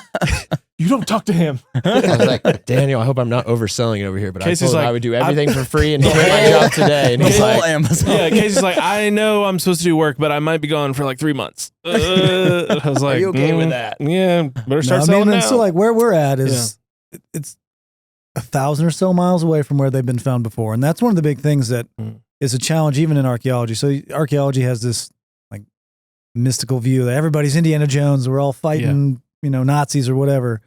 But like there's very few people nowadays who go out into the field, like extreme out into the field. It's fewer people like their tenure track jobs and sit in their offices. Yeah. So there's not many of us who are willing to go out in the jungle and like hang a hammock in a tree and sleep along the river and do that thing for days and weeks at a time. And so it's also a terrible environment for collecting data, like to go out there. So I don't know, stars align. We actually meet guys who are also like, get a call, drive to Michigan in 2 days. Like we need people who are willing to like, we're going to tell you this really stupid scenario and we have to figure out, like Casey and I last week were like, if we get squirrel shoes, we can climb to the top of a Brazil nut tree. Get a pneumatic gun. We can put an antenna up there and we can get more like, so it's this type of stuff. Yeah. And Daniel has talked about before, like you can teach people the archaeology, you could teach them how to fly a drone, but it's the people. Like you have to have the people who can go live in the jungle for a month. Yeah. Yep. And that's because also where we're at is 20, 30 hours away from a town. If you're out in the jungle with the wrong people, it could be really bad. Yeah. Yeah. Yeah, I can see that. Well, to Daniel's point earlier too, they're like, you know, hold on, I lost my thought. It's coming. It's all good. That's why the editor is part of this process. We're gonna have to edit that part. Oh, okay. Yeah, to Daniel's point earlier, the Lost it again. It's right there. I know. Right there. Just Stop exactly looking what you at It said just something said. good. I don't know. Say it again. What'd you say? BaseMap. BaseMap. Repeat Base everything camp. back. Base camp. Base Oh, people call it that all the time. Yeah, so we had a meeting that we were very disappointed. Maybe we'll come back to you while I just Right. give a little Yeah. anecdotal side. Yeah. We had a meeting that did not go very well for a job that we're supposed to possibly be at right now. Yep. You said base camp happens all the time. Yeah. I mean, it's always on my shirt, like everything I Yeah. own. It was, Our it was backgrounds- literally projected behind you. Background, everything. Base camp, gave her 2 or 3. Hey, ma'am, it's BaseMap. 20 more times after Yeah. that. Oh, perfect. I was Base like, camp. my computer's breaking. Like, I'll get off before this goes anywhere. Sorry, I'm going through a tunnel. You're at home. Plus, they're giving us awful news the entire time. Yeah. So it wasn't. Yeah, I was getting called I was like the redheaded stepchild. Yeah. In the room. Yeah, and they were like, they're legit archaeologists. What are you doing here, base camp? And I was like, I may have to go. No, but it's a thing we're gonna have to get used because a lot of what we've got other projects too, and a lot of this stuff is just not crazy. I mean, but it's like stuff that nobody's thought of before. It's pretty close. And so even the people we're dealing with like have a hard time categorizing it. Like we're like, what permits do we need? And they're like, I don't know. Nobody's ever asked me that before. There isn't a squirrel permit. shoe permit. Yeah. So can we just openly climb trees in the Amazon? Or is there rules about such things? There isn't a permit for this. Well, that's I don't know. I what to love tell having you. like a team of people because my brain was like, all right, we're gonna get another controller. We're gonna take it apart. We're gonna look at the FCC permit. We're gonna see how we can extend the antenna. And they're just like, I'll just climb the tree. Yeah. I'm like, okay, problem solved. Well, let's Go team. Okay, so that's the thing that I was thinking, and you had mentioned earlier about like being like what you need for BaseMap is having people that like just get it done. You'll figure it out, get it done, and that's kind of the environments that like we kind of come from as well. Like being in the field, that like doing something like this in an environment as extreme as the Amazon, like there's everything that can go wrong will go wrong. Yeah. And so like you kind of have to be able to like, I guess psychologically, like be okay with that and like still keep your wits about you. Right. Yep. And like figure it out. Like we need to, like we were down there last time and, like we didn't have the equipment for what we needed because we didn't know we were going to encounter down there. Yep. So we were, getting data with our cell phones and, like we're doing all kinds of stuff where our GPS went out and we're out in the middle of the jungle driving a Fiat with narcos around us. And stuff. You just have to figure it out and make your way out of there. And I think like these guys, this is what they do. This is what's made BaseMap successful is that they do just kind of like figure things out on the fly if they have to and just get it done one way or the other. Yeah. And so that's why we're happy to have them on board with what we're doing because they kind of fit that. And even a lot of archaeologists, I mean, everybody's pretty adaptable because it's kind of part of the job, but this is the conditions are about as tough as you can get there. Yeah. So even people I've worked out in jungles with people that are like archaeologists that have worked in a lot of tough places, and then you get them in a thick enough jungle and they snap. It's another level. I've heard stories of, crazy stuff. Yeah. And I think the collective thing that we built, like from the, hey, we're all crazy kind of thing, was also just that we're not scared to fail. Because on BaseMap side alone, on the DSP side, like there's no road map. That's why we want to start the network, because we feel like the pilots aren't being represented in the way that we should. And we're not trying to build some huge brick and mortar building and go get all of this work. We just want everybody to be all right, elevate, so I don't have to, when I used to go sell to surveyors all the time, show up with a black eye that I didn't get myself. Yeah. It's from the industry, and they're like, no drone guys. And then 3 years later, the same surveyor called me back like, I heard you're the guy. I'm like, take me to lunch. This is going to be awesome. One of our biggest clients kicked him out of their office. Yeah. With my a resume. long time ago. Yeah. To get a job there as a drone guy. Yeah. And now they pay us way more to not. Yeah. I've got to go over the salary So it to worked go out. do other jobs. But they're not afraid to fail in what they're doing with, I feel like and I may be speaking out of turn a little bit, but on the archaeological side, it's like, they haven't had access to all these tools. And with BaseMap now, it's like, hey, we have all this stuff. Like you can go to the Amazon now. If we were going to go down now today, like it wouldn't be the preferred tools, but we have the ability to apply this. And on their side, I think it's so interesting because they can derive, even like if we don't go to the Amazon and we go somewhere else, which on the Amazon side, it's like, so can I just call Regal and be like, this is the place to test LiDAR? So can we just get like a quick sensor out the back door? I'll bring it back as long as we don't crash it in the Amazon, that kind of thing. Yeah. Like it's we'll all dry it new. off when we're done. There's no book. There's no one telling us like, hey, this is how we're doing it. And then on their side, they're saying like they're receding, from coming outdoors so often or going on these very hard archaeological expeditions. And these guys are like, what if we just went to the Amazon? What if we got free data? I mean, questions that a lot of people are asking themselves. But even if they ask themselves on 4,600 acres to find something like that, that's a task in itself. But I think the shared perspective is, screw it. Like let's put it out there and see what happens, and just make sure that our tools are sharp and that we're going in with the right perspectives, and all of it's problem solving. Which all the survival classes I went to, or water survival in the military and stuff, it's just problem solving, and I think that's exciting when it's off the cuff a little bit. Oh yeah. Especially when we're mapping. It's automated a lot of the time, but if you're doing 5,000 acres with, telecommunication towers everywhere, then that spices it up a little bit. But this is like, can we climb to the top of a 250-foot tree and fly LiDAR? And how far will it go out there? Find out. Yeah. Well, and you got to have people that are flexible, even like people who say they're flexible. Like we were supposed to be somewhere else this week. Yeah. And then all of a sudden when we were on the phone talking to these guys, we're like, well, let's go here and here instead. So we get on the phone and start trying to get the permits. And then we went totally different place than we were going to go before, but we were like, let's find something to do. Yep. So we just start throwing darts at the wall. And the stuff that they can find to do is a lot different than the average person can find It's to like, do. let's scan our office again. We just talked to one of the local in the tribes. parking lot. We'll get that curb line. Yes. Yeah. We just talked to the local tribes. It's all good. Yeah. We went crazy late at a castle last week. I was just going to go do some 3D modeling. We're going to test a little bit of stuff. And it was absolutely insane. We're in South Missouri. I'm from North Missouri, so it's a little bit different from what I'm used to. But they're like, oh, there's a couple castles. Like there's a French castle, just this guy built by himself. We reach out to the office and then I just get to on the phone, which I'm usually working it from my end. But now I have these they work for Missouri State. They have a private research institute. They're legit archaeologists that have PhDs. And I'm over here with an associate. Like if I went to one of those tribes and asked if I could roll in anywhere there and scan or do anything, it's like, yeah. But these guys have the ultimate use cases to use this. And it's getting out in academic journals and out in a lot of different ways. So there's this huge synergy of we kind of get to bounce all of this stuff off of each other. Yeah, and you guys all of a can sudden, test the ability to test the use cases. So that's what we try and say all the time is we can take this equipment to the if it works, we're going to use it. It's going to work on your solar panel field. I'm pretty in West sure it'll Texas. handle Tifton, Georgia. Yeah, I'm pretty sure we're good. Amarillo is going to not be a problem if we can do the Amazon. Yeah. We'll get another data center. I think we're good. There's 4 trees. And some of the people were like, or when we were talking to you guys at, Geo Week, some people are asking hey, where's it at? I'm like, they're missing the picture here. Dude, it's for love of the game. Everybody loves Dollar General. They don't care about me putting them in. Yeah. You know what I mean? This is the things that we went and did off the cuff. Yeah. After getting severely denied in that meeting and misrepresented in that meeting. We did some really cool stuff last week in South Missouri. Well, and on the people side, I just keep thinking about think of the Venn diagram of people on Earth who can build a geodatabase in ArcGIS and can survive in the Amazon. I don't know how many more people there are than are in this room right now.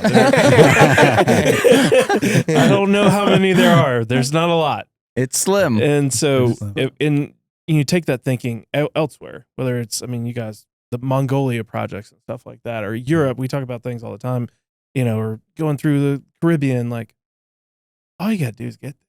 Yeah. We can handle it from that. Yeah. And then the best part about it is it's something that I really think could make a difference. Not saying that we don't make a difference, but sometimes there's a lack of that feeling. And there's definitely not on these kind of projects. And when you think about the data, these guys were talking about, I've looked through some of that data and compared it to what we could capture. And it drives me insane. It literally keeps me up at night because I'm like, this is 2 ppsm, maybe 3. And I'm like, we could do 1,000. And just seeing all that different detail. And then some of the projects that we've looked at, and even in other places, we've looked at, some of the stuff that they've looked at that other research has done, and not putting them down at all, but just available resources. Yeah. Right? Those guys didn't have a BaseMap showing up and hey, we'll just go do this for free. But if we're able to look at that data and go, okay, well, if we could apply the same principle to that on this project or this project or this project, you can literally rewrite history. And it's just something that's sitting there right now. It's been there for 1,000 years. We just need to go find it. Yep. And, through that kind of partnership, it's really the only way it's going to do it. Because like Casey said, I'm not just going to go show up in Brazil. You're not going to just go right now by should. yourself. Do what they should. Yeah. I might go do a Hawaii one by myself. Okay, I've done that before, and yes. the only 2 people threatened to shoot me, which was But great. it's definitely a unique. So this is a unique thing, and that's we talked about it when we first started, the academia and so we started Terra Incognita as we're a 501(c) not for profit, which sits outside of our normal work in the university system, and that actually gives us the ability to work with industries and gives the industries ability to work with us in a new way. Yeah, it's really not happened much before, which will probably happen more and more as we move forward because funding is becoming increasingly difficult to find. certain organizations within the government he used to give most of the research funding are constantly getting cut. But by the week, there was a new thing last week where one of those organizations lost their entire board of directors. And so I don't know where that funding is going to come from. And so we almost out of necessity had to find a way to like fund our projects. And so we're like, well, let's do this thing and start this not-for-profit. And then it gives us the ability to be like free to move and juke and jive. And this isn't work. That flexibility doesn't exist a lot in academia. It's very rigid. Like the project we did in the Amazon, we start to finish, we crowdfunded in September. We were on the ground in the jungle by December. Yeah. That project in the normal grant cycle would have taken us a year and a half, 2 years to even go. To get out there. I was going to say 5, 10, you know. Well, It could be depending on the grant. Depending on the grant. If they wouldn't have been And able like to this- budget so well, it would have taken them because they were just going out there and just living the way that they had to. You know, And like I this mean- project we had last week, like that took about a year of us getting that set up, and then it just got killed. 2 weeks before? Immediately. That would have been it. So that would have been done. We would have got that project would have been over with, and nothing else would have happened. We would have started from scratch. But instead, we were able to be like, all right, Casey's got this week off now. Yeah. Let's go find some mounds in Oklahoma or some mounds in Cahokia, or let's find some other sites. Yeah. Scan a castle. Let's do something instead of letting it die. and that's great too because it's like there's so much value to it. But then you think about it how we can think about it together, like all the developing technologies, right? So when we think about go scanning a castle, we think about let's go check out how the Gaussian spot looks like. Okay, that's not exactly probably how everybody else is going to think about it, but I'm like, if it can do this, we can see the little vines coming down the tower of the castle through just doing some photogrammetry. What else can we do? And of course, in my mind is like, okay, well, the next time I've got an Alta of a shopping center in Panhandle of Florida, can we do that instead of doing a terrestrial scan? Can we save 2 days? Because then you're talking about real money. And you're able to learn things and earn things at the same time. Yeah. And then what we think about a lot is, okay, well, how can we, our intent obviously is to help out on these projects and be part of them and do all those kind of things. But like, how can we involve other people in the industry? How can we involve other companies? Where it's like, look, guys, nobody else. What you want to do? Like, yeah, we need some plane tickets. Okay? Yeah. We need some hotels. The ability, like you've been or hammocks. Sorry. there you go. Ham. The relation, like the Gaussian splats, like we like X grids and the new portal cam. portal So cam. it's like we were all talking about it, and then we're shifting our focus of these tools to their use cases. We're like, okay, what could they possibly do this for? Or document, and then asking these questions because there's a whole new realm on everything that they do on the CRM side, on what they do when they excavate a site. Daniel's on the meeting. I'm like, hey, we should try to get one of these portal cams. Reach out to our good friends at E38, and it was at my house the next day. Like they just can't do that. Yeah. And then I'm just going to test some of this, or like, hey, what would you guys want me to do? I'm testing it anyway. We're testing it for internal use cases, and now I have all the fun stuff where I'm like going to Kannapolis, North Carolina, to scale Dale Earnhardt statue to see, hey, if we find something that's made of metal here, will it come in correctly? So it's super fun, and just that being able to provide that to these guys that are doing very, very meaningful work and just understand the tools. They're not just like looking from the other side because they both know about GIS. Being like, we want LiDAR. Like, I can do it in photogrammetry. It'll be a lot cheaper for you. These guys really understand the tools. They've used a lot of the tools and know more than us on other sensors. And so it's very interesting because we have that one common like GIS side, and they see how valuable the data is. And I just keep thinking about how many levels of canopy in the Amazon, how many returns we're going to see, what it's going to look like. That we don't know. But it's not, I can tell you this much, we're going to figure out how to make it work. Daniel's like, I'm not much a jungle guy, but you want to put me in town? And then like, I was give me like, some I'm not so Mountain sure about the Dews. jungle. But Yeah. I'll go through I really data like my all computer. day long, Yeah. not sleep. Yeah. Yeah, I mean, that's one of the things too is like an interesting test bed for all of this stuff. So the publicly available data that does exist was collected for biomass studies. So they weren't trying to get ground returns at all. Yeah. They wanted just the biomass of the trees. So it's not very good data. So we don't really know how well any sensor will perform because he's been to the Batin and I've been to Costa Rica, but never like into the jungle. And so when I got to Brazil, man, like the Amazon is another thing. Like if I was from me to you with him, he was gone. Just gone in the jungle. Yeah. It's so thick. Makes so you think about Percy going through that 100 years ago with nothing. And he did it 4 or 5 times, whatever. Then I can't even imagine. And it's like the mystery because these guys have seen it. Like I was talking to, like I stayed at Daniel's house last week. I was just asking different questions or talking about different methods and then being like, man, I've seen pictures, but at the end of the day, I don't really know, especially under Canopy. Because like, how many pictures have we seen? So being able to figure that out and then like, that's kind of, we have our daily, we're keeping BaseMap alive, we're running some survey firms. And then when I lay in bed at night now, I'm like, a pneumatic gun would get me up and over to the tree. And then if we get an extender, or can I reach out to this manufacturer? Because of us being like, hey, everything's people. Yeah. We have great relationships. Yeah. We try to help out anyone whenever we can. We still, because of the rock robotics stuff, and we're doing onboarding, customer support, and a little bit of sales, and he's helping with the software side. Like this is my mentor.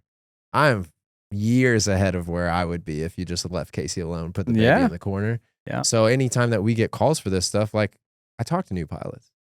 Yeah. And then the network side's been really interesting because now it's not just individual guys, because we never put Google Forms out to ask for anything. Yep. We knew the people that we were going to ask. Early in BaseMap with Daniel, he was like, hey, none of these networks have a LiDAR network, right? Of guys that can really do it. Not just, hey, got daddy's credit card. Yeah. But that can really do it. So we had 10, 12 companies strategically across the United States that could kind of do that. But with the network side, we're seeing like, these are all guys with businesses. Like all guys out here hustling, trying to get it done. And we're like, hey, look, we don't have the overhead that these other people do because we're not going to stuff 200 people into this business to do it. When we get the work in, we'll throw it that way. We can pay more because the overhead's not so much. But then I think the coolest thing is the networking that we get and then understanding all these specialties. Like the Gaussian Splat guy that we talked from California was like, blow your mind. Like he'd been doing it for 15 years or something. Like absolutely amazing. On the back end of this stuff, we always say, hey, we would like to create a true fluid network where if you don't do LiDAR, don't say no when the customer asks and we'll deliver, right? Yeah. And we want to be, all the guys that came to our class when we were trying to stuff some money in the end of each month and have a 2-day class, they leave with their brains fried and they're like, I don't know if I can really consume this. Like, listen, don't worry about it. You get a year of support. And if anything comes up that we cover that you see on our website, we would love to come out there, teach you again, pay you for it, give you some of that. The other side of the network now is because of these guards. I'm like, hey, do you know like a weird tomb guy in Kentucky that would like want to tell me what he knows? And they're like, actually, I do know a tomb guy. What? No. Or like Harmony Hall Plantation. So we maybe go look for like vineyards from like 1700s and Civil War buildings and stuff out there. So, and it's been really cool to leverage that too. It's all, to me, I say this 1,000 times, it's all about relationships. It's all about people. And we have 20 countries in there now. And it's, I'm not going to say like we could go cover 20 countries tomorrow, but we go get an archaeological site. Like I had a client for ours that we do, lots of work for, and they were like, hey, can you do something in Peru? And I was like, well, I know one guy. He lives in the same town. Yeah. He has a LiDAR unit. Yeah. I don't know if it's going to work out, but I remember him from a LinkedIn DM 3 years ago because he built a launch pad on his roof. He just flies from his roof. I was like, that's pretty awesome. Yeah. But there's for us to be able to explore and just think about it just logistically. Like, okay, does this guy have M300 or 350 batteries sitting at their house in Austria? Yeah. Okay. Want to go do a castle? We can check everything else. Let's go. We can go tomorrow. Yeah. All it is plane ticket. And then being able to turn that into, you guys know all this from the content side. I'm not looking for 50,000 views. I want, 5,000 nice. Yeah. I don't care if it's 5. I want the right 5. Yeah. Because odds are one of those 5 is, I would say a high value lead or target. Whether or not they engage or not, and that you brought that up made me think about it because the guy in California was like, he was an immigrant from Serbia, self-taught architect, then came to America, self-taught surveyor, even though he worked somewhere. The guy was like, he didn't teach me anything. And he's working in LA doing all this crazy surveying alone. And he was like, Daniel, I can't do it. I'll butcher it on this. Don't do it. I could do it. I could do it. I'm going to do it now. Stuff it back He'll end up Japanese. I don't know. But, he's like, well, I saw you did this. So I just bought that. And then I needed a cheap GPS. So I bought an Emlid. And then I wanted LiDAR. So I bought an XT32. I was like, I've never talked to you in my life. He's like, well, I just figured if you did it, it was great. I'm like, how do you know I'm doing anything? It was like a, imposter syndrome for me. But at the same time, like now that I turn around, I learned a lot from that guy on the splat side. Mm. He was the one teaching us about like, oh, well, I do this with my M3E and these are my settings. Aerial stuff. And yeah. it just blew me. And it was the coolest thing I've ever seen. Then we go, that's literally then what we do 2 weeks later. They go scan a castle, like the guy said. Yep. Yeah. We just got to keep running around. And so when we think about like doing stuff in the Amazon, I literally just, thankfully we've been able to do some, social work where we have like social media work, not social work. I'm not doing social work. My wife's a teacher. That counts.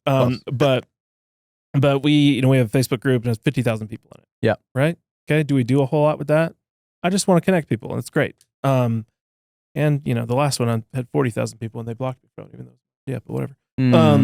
But the number of people in there just having access to knowledge and equipment and local knowledge, it opens so many doors for us. Yep. And it's like, okay, well, can you go do this, this, and this? One of my best industry friends lives in Fiji. I've never been there. Yeah. I hope to go there. Yeah. But like for these guys and for us to be able to go do these things, that's what you need. And like, think about how many things are out in the world. I mean, we talked about this with Luke a lot with South Pacific, right? So it's like there's all kinds of things that nobody's ever looked at before. Nobody's ever even tried. And like Casey said, you got to be not afraid to fail because you might not find anything. But can you use that, for example, on the content side where it's like, okay, well, if I don't find anything archaeologically, I've just done one of the coolest LiDAR scans there is. So how can we make that valuable in one way or the other? We're not really charging people for this or anything, but how can we make that matter in our business? And how can we use that to extend our business? And how can we use that to extend the knowledge of the people here so that we can use this as a stress case for the next time somebody does a call and asks us for something crazy? Then it's not that crazy. Yep. So what we found is the more stuff we do, going to the Amazon, but the more stuff we do that is crazy, short of going to the Amazon, that's just its own world. But it's given us the ability to do more things more easily so that when somebody calls and says, hey, I've got 2,000 acres in whatever, West. Sure. Start tomorrow. Yeah. No problem. Yeah. All those workflows translate over to, with these, y'all got 3,000 acres and Yeah, so that's that's the other part of this is like with the shiny coin out there right now is the 1535 nanometer LiDAR sensors. Oh yeah. And so Looking good. a little more expensive. The commercial, comparative to what you were buying 5, 7, 8 years ago, plain data, how much it cost just to send them out that for first a day. Regal was $300K. I don't know. Yeah. So we were able to fly at 400 feet. So we've been Recipe users, so 165, 200 feet AGL. On the XT32. Staying on there, go out to West Texas, really know these sensors forward and back because we've been invested and bump it up to 225 and get the density that we need for them to run a 100-foot grid anyway on 5,000 acres. But these 1535, so we have a Green Valley Lyra H600 right now. And with the testing with these guys, it's been fun because we were going to Hawaii anyway. We're like, we'll go to North Shore. We had like 500 acres of gulches, like an hour. Like we get 500 acres. You're like, oh, that would take me like 6 hours with this Avia that I have with me or the XT32 or what have you. So, one of the projects that we got to that they have been working on for a while and got permissions from the Quapaw in Oklahoma was to go out. Have you ever heard of Pitcher, Oklahoma? Picher. I don't think so. I don't think a lot of people have. It's like and I'll let them explain it because they're that Daniel's. I've never heard of it before. Daniel's. Yeah, that was so one it's of like our pivots. Daniel's like, let's go to Pitcher. From a common man side, it's like a total Going to a Aaron baseball game? Brockovich thing. Yeah. But I'll let these gentlemen So explain. Pitcher, Oklahoma, like admittedly, I wouldn't know about it either, but it's actually my wife's grandfather was born there, so I've heard a little bit about it from her. And it's a super fun site. And so they did a ton of lead and zinc mining there. I think, I can't remember the exact percentage, so we're going to say it's, I think, around like 60-70% of all of the lead used for bullets in World War I came from Pitcher. Wow. So there was a lot of lead and zinc mining there, and all of the tailings, so the chat, they piled it up, not knowing that, you shouldn't They were building a inhale poison mountain. lead. Yeah. And over time, like, a lot of people were testing really high in lead. so much of the city was undermined, and so buildings started collapsing, sinkholes opening up. So they eventually, the EPA bought out the entire city. Wow. So I think the last people left around I know the high school closed down. The last graduating class of the high school was 2009. There's a big tornado also came through there in 2008. The remaining buildings that the people refused to take the buyout got knocked out by a tornado anyway in 2008. So it's a ghost town. Wow. You know, it's a whole city that's It's like just the level. high school. Yeah, there's which is kinda almost wild. nothing there. Yeah. But there's still these giant chat piles, massive chat piles. That the area is still really toxic. Now, like I said, my wife's grandfather was born there and he grew up there, and my wife remembers sliding down the chat piles when she was a kid, like playing on them and stuff, which was a pretty common thing. And I guess my wife she's fine. Yeah. She's fine. I wouldn't recommend doing that. But Yeah. she's fine. And so we had to pivot last week because the thing that we were going to do that we had been planning for like a year, all of a sudden fell through the last minute. So we're looking for really cool use cases for that we could use equipment, and we could use Casey. Casey was he was already coming to do the work with us on this other project. We had equipment lined up, we had everything ready to go. So we're like, let's find something. And so I had thought of like, well, let's go see if we can map these chat files, that we could do some volumetric analysis on them. Also maybe some like hydrological stuff that we could see how maybe contamination runoff is, where it's going, possibly using like the LiDAR to be able to identify where these sinkholes might be in danger of opening up. A few different things we could do. The Quapaw Nation owns most of the city now, so I reached out to the Quapaw, the tribe, and they were all for it. I mean, they were all about doing it, or all about letting us come in there. So we set that up, and we went out there, and I mean, we flew about 3,000 acres. Yeah, in one day, about 6 hours. We were able to fly 3,000 acres out there, which is literally the entire city. Yeah, we had planned to do more and extend southward, but the next day when we went out there, the weather wasn't them working. Oklahoma winds. Yeah. They were kicking up. That place is wild. That's one, like, so I've worked disaster relief in one of my many jobs before I found this thing. There's a lot of places that I've drove into, whether it was like Paradise, California, or Port St. Joe in the Panhandle of Florida, that like I got emotional as soon as I rolled in. You're like, man, this is somebody's life. Picture was more, and the weather that day too was like overcast, like that kind of set the stage, like pretty eerie. But just empty lots, overgrown right of ways. These chat piles, we plan a lot of stuff on Google Earth. I'm doing measurements and stuff on there, but even still saying a pile of something randomly in a gridded out small town on a plain, that's all flat. You're gonna see 200 foot. I don't know really what that looks like. You're talking about a 20-story building. And then you roll up and you could see it from the highway, like over the Kansas line. Because it's right on Kansas-Oklahoma line. It's the tallest point in Oklahoma. Absolutely. Wow. I mean, and they were everywhere. And then to see it not only from there, but to see it from the drone. We got about 100 gigabytes of raw data that we're still I have to working process out that. and put on the server That's on because my me, guys, laptop sorry. wants to blow up. Yeah. But yeah, super neat. With dealing with the Quapaw, like we went in, and some of this stuff is like we said, like off the cuff. Like when we went to the office, they sent us to the wrong office, and then we were. We had that whole day was terrible getting up to it. I mean, rental cars, generators, all of it was. Our rental cars got canceled twice in a row. 2 different days in a row Now just to get there, and then our generator got all canceled. sunk with hail. Yeah, I know. Yeah, I learned a new thing too. Like apparently when you rent a car, once you get to the counter, they can tell you that car doesn't exist. But then they find that car somehow, and then all of a sudden it's now 3 times as much as you rented it for. We got some real beef in the last couple of weeks. Yeah. With some You guys have a rough logistical time, stuff. yeah. Week, yeah. We tried to be good humans through it all, but it was worked a lot. out. It was a lot, No, yeah. that's one of the things. Like, so in academia, like I've worked in the geospatial space before and done collections and LiDAR, Hogi, and different things, and they get collections at levels that I'm like constantly like, what?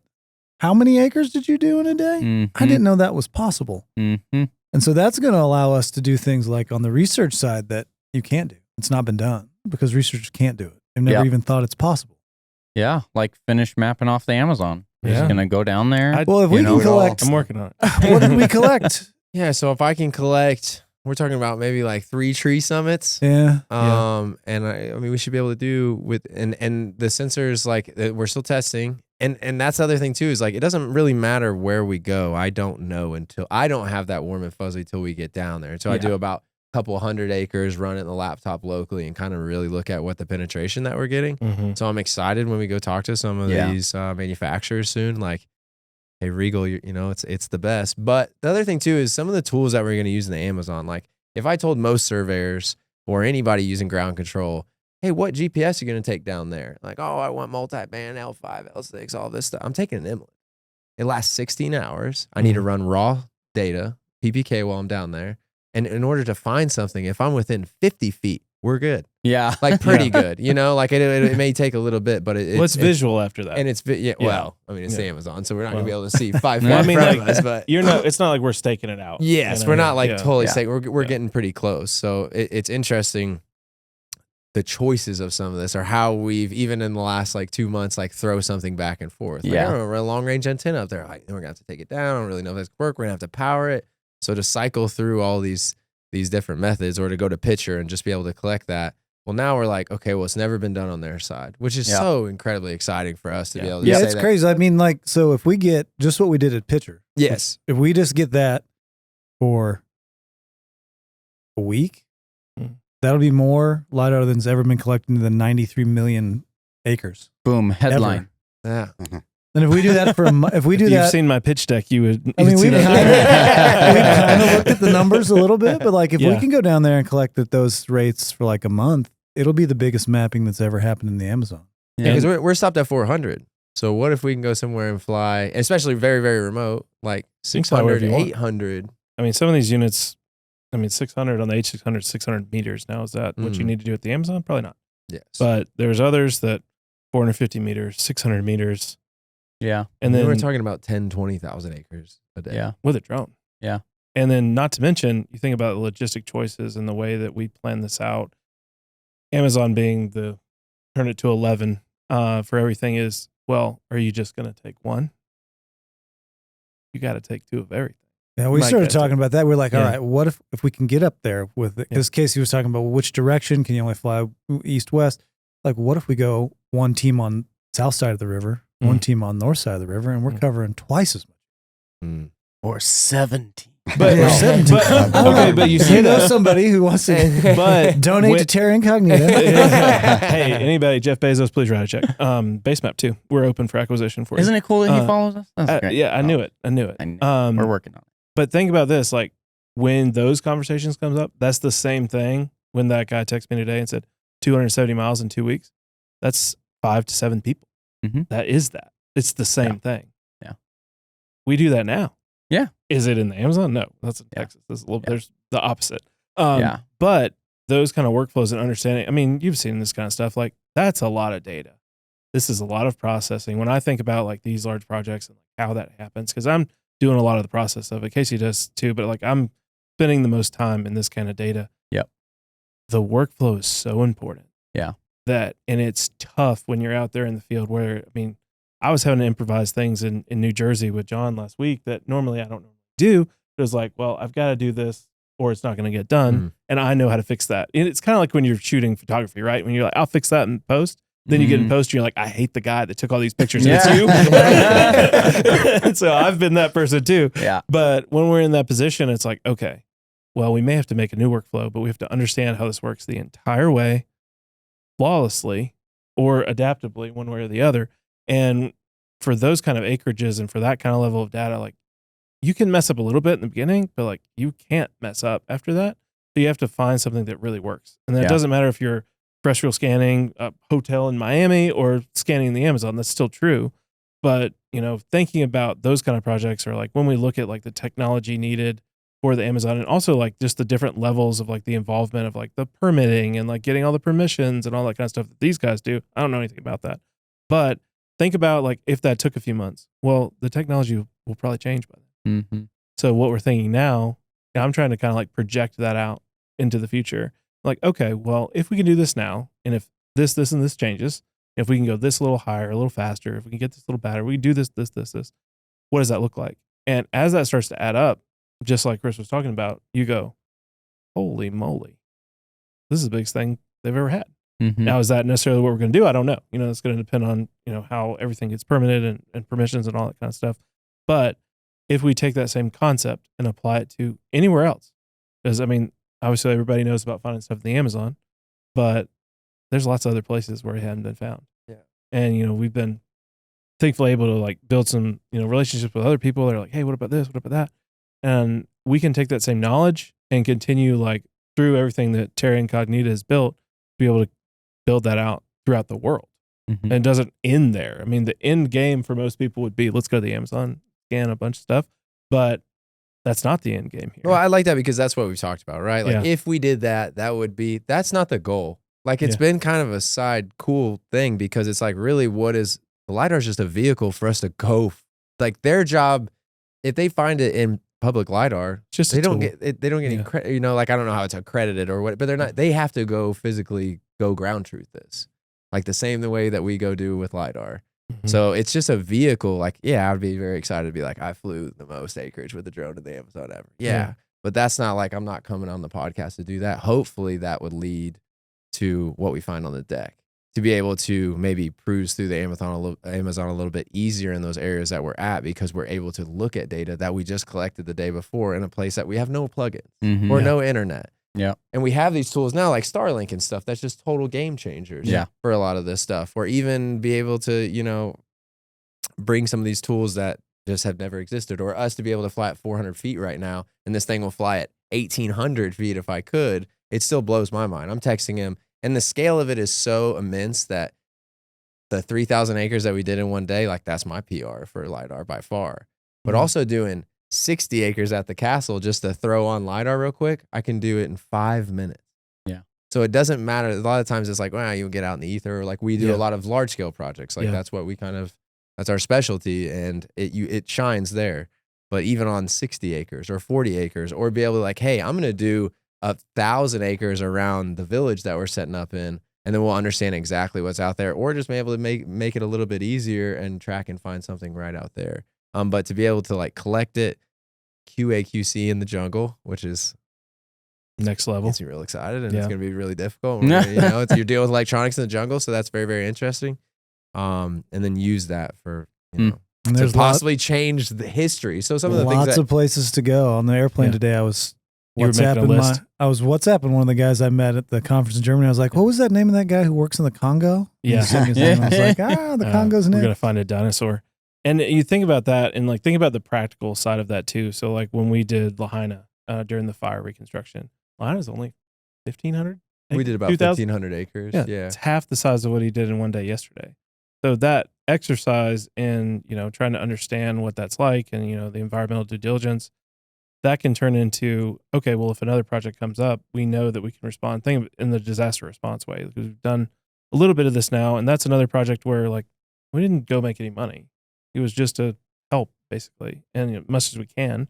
And, we can go do those kind of things now, and we understand those workflows to where, no big deal. Okay, this is going to happen tomorrow. Here's and there's always somebody in those situations that's collecting. And what's interesting, and I'm sure, you think about this on the scanning side, it's like sometimes you have like 3 groups out there doing the same thing because different people are hiring them. Mm-hmm. But, one thing that we've really tried to work on is like, okay, how can we do this in the fastest way possible so that if something happens, or if something comes up, or if somebody just needs it, regardless of what's going on, we can deliver this faster than somebody else. Because, somebody else might be out there, but if we do it in 2 days and they do it in 2 weeks, then who's going to keep getting the call? Without sacrificing quality. Without sacrificing quality. And typically way better quality. Think about Lahaina, somebody else scanned that in that time for, a private firm or something like that. And I got their point cloud and I looked at it and I was like, we took an L1 to Lahaina? What are we doing? They're a foot and a half off on the vertical. They didn't even adjust it. Mm-hmm. And of course, some of that stuff is, knowing how to operate in made up coordinate systems and all that kind of stuff. But that's the kind of knowledge you need to go be able to do these archaeological partnerships, or just explore. Think about like what you were talking about, like that size. think about going and flying 5,000 acres in one day, and you go find a geoglyph here and a road that goes that way, and then the data stops. Guess where you're going to fly tomorrow? You get to follow it. That's actually what we have. Like some of the geoglyphs that we found. Yeah. Like the most appealing one, the one that we definitely wanted to ground truth and we were able to see in person. There's evidence of it going off of the LiDAR data. Exactly. Of the tile that we have. So even as we sit here right now, we don't know how far it goes. We just know it goes off the edge of the tile. Yeah. So now we know, like, we need to expand around this tile that we started with. But where stuff like what you guys do is where it helps us so much is because, in archaeology, where you guys are, collecting data for like these big areas and getting all the elevation data. Like we want that, but we're doing like kind of like looking for a needle in a haystack. Yeah. So we need to have like a ton of coverage because we don't know where this thing is, whatever we're looking for. And so without that, we can't just go out into the jungle and just walk randomly. Yeah. I mean, that's kind of what Percy Fawcett did, and look what happened to him. Yeah. No, when we were standing there on the geoglyph, Yeah. like we knew we were on it because we had the data in our GPS unit. You couldn't see it. Like the only way I knew standing on it? we were standing on it is wow. because we were looking at it on the map. And how exciting to be like, hey, we're going to take drones down there. It's going to be extremely difficult. Like Percy was walking it. He did the whole border. You know what I mean? It's just him and his boys. For me to be like, hey, I got to figure out how to climb a tree to do this. And Yeah. then I'm just going to sit up in a hammock in the Amazon with a Flying a drone. like it blows my mind. Vacation. But this is the easiest way to do. It's the next RCN trip. Yeah. Fishing in the Amazon next year. Rainbow bass. We had to catch piranha every day to eat. They That's fun. piranha, yeah. You Reeling them in. talk more about what the logistics are like down there. Oh, it's wild. Now, quick before I forget, though, like you were talking about the disaster relief, like it's kind of funny though, like our silly little castle projects, like figuring out that you can do like 60 acres in 5 minutes flying this with these parameters. Like if you got a couple guys, you can almost fly and collect and process LiDAR in real time. Yeah, I mean, we are very near to it. Like we did in Hawaii for our other project, which we were there for like hey, you can't talk about this, but it's awesome. But like you go fly it, go process it in the hotel, and we go throw it in Stitch 3D, and we send it to the client. Like I text it to them. Same day. Mm-hmm. You can send somebody 5,000 The movie acres. comes out Christmas Day, and then we can talk. Yeah. Yeah. Starring us. But I mean, that's a real thing now. Yeah. That you can actually do. Mm. That's crazy. Yep. So they could think of you could be in the Amazon. Casey goes and flies 3,500 acres, processes it in the afternoon, sends it on Starlink. I go through, run some stuff through it, whether I'm there or anywhere else. It doesn't even matter. It could be sitting in a hotel in New York City. And then it's in the data that we could send to anybody else that we needed to look at it. And then you have real-time results. And then by the next day or maybe the day after that, you can adjust your plan. Yeah. Is there anything else like that in archaeology? No, No, definitely not. And in a place like the Amazon, you almost need that because it's so big. Like that's the thing. Yeah. Everybody's like, what's the biggest thing and the most like shocking thing? Is just the size. Yeah. Like I drew a polygon the other day in one of those areas we were looking at for the cool things. And it was 300,000 acres. I thought it was like a couple hundred. No, it's just so I was big. like, oh Like, my goodness. we're on the Rio Negro and it's a river, but it's almost like there needs to be another classification above river because it's 10, 15 miles across. Like you can't see the side. It's like being on a giant lake for days and days and days. Because that's like, so the Amazon basin drains 20% of all the fresh water that's in the ocean. What? It's just massive. So when the Amazon and the Rio Negro come together, like in Bellum, when they empty into the ocean, now it's not like just, there's like deltas and different things, but it's 100 miles across. Wow. That's wild. And we didn't see as many animals. So there's lots of animals. We saw some, but we were surprised by the lack of animals we saw. Wow. And we were asking our guide, like, why is that? And he goes, it's because it's so big. You could go stand at any point where you're at in the jungle and go that way 1,000 miles or that way 1,000 miles, and it's all the same. So the animals are not contained. They can just go and go and go forever and ever.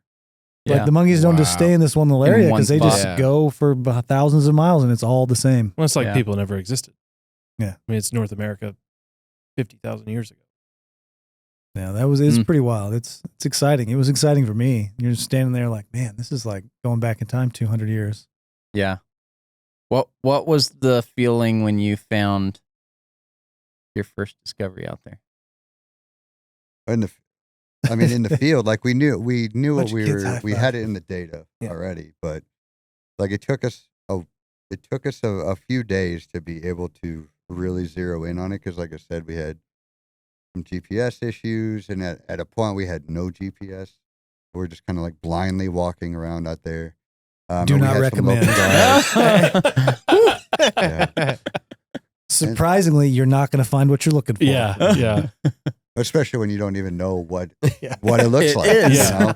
Like it all just lots of leaves. everywhere. You're not looking at addresses. You know? Right.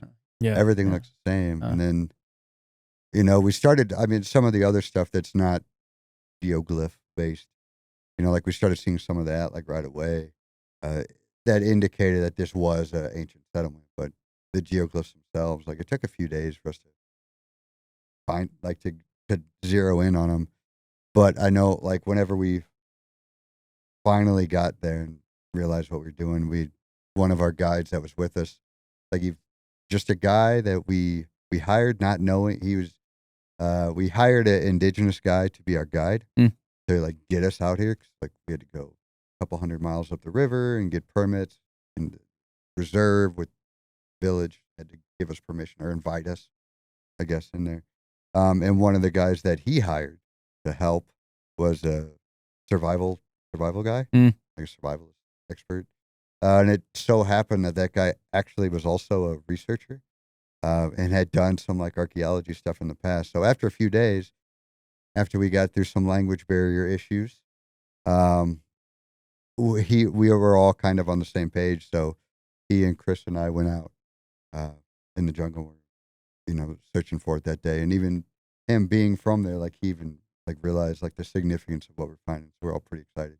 Took a few photos on the spot. Yeah. And had to go back and go to a volleyball game. We had a volleyball game to get to. Yeah. Yeah, because a big part of like this trip was, so where we were at is a reserve. It's an indigenous area, and the biggest like permitting issue called a permit is we had to get permission. We had to be invited by the village to come to the reserve. And so we would get phone calls with Herzog, our guide, every few weeks. Be like, I think we're 70%. I think we're 60%. And we didn't know.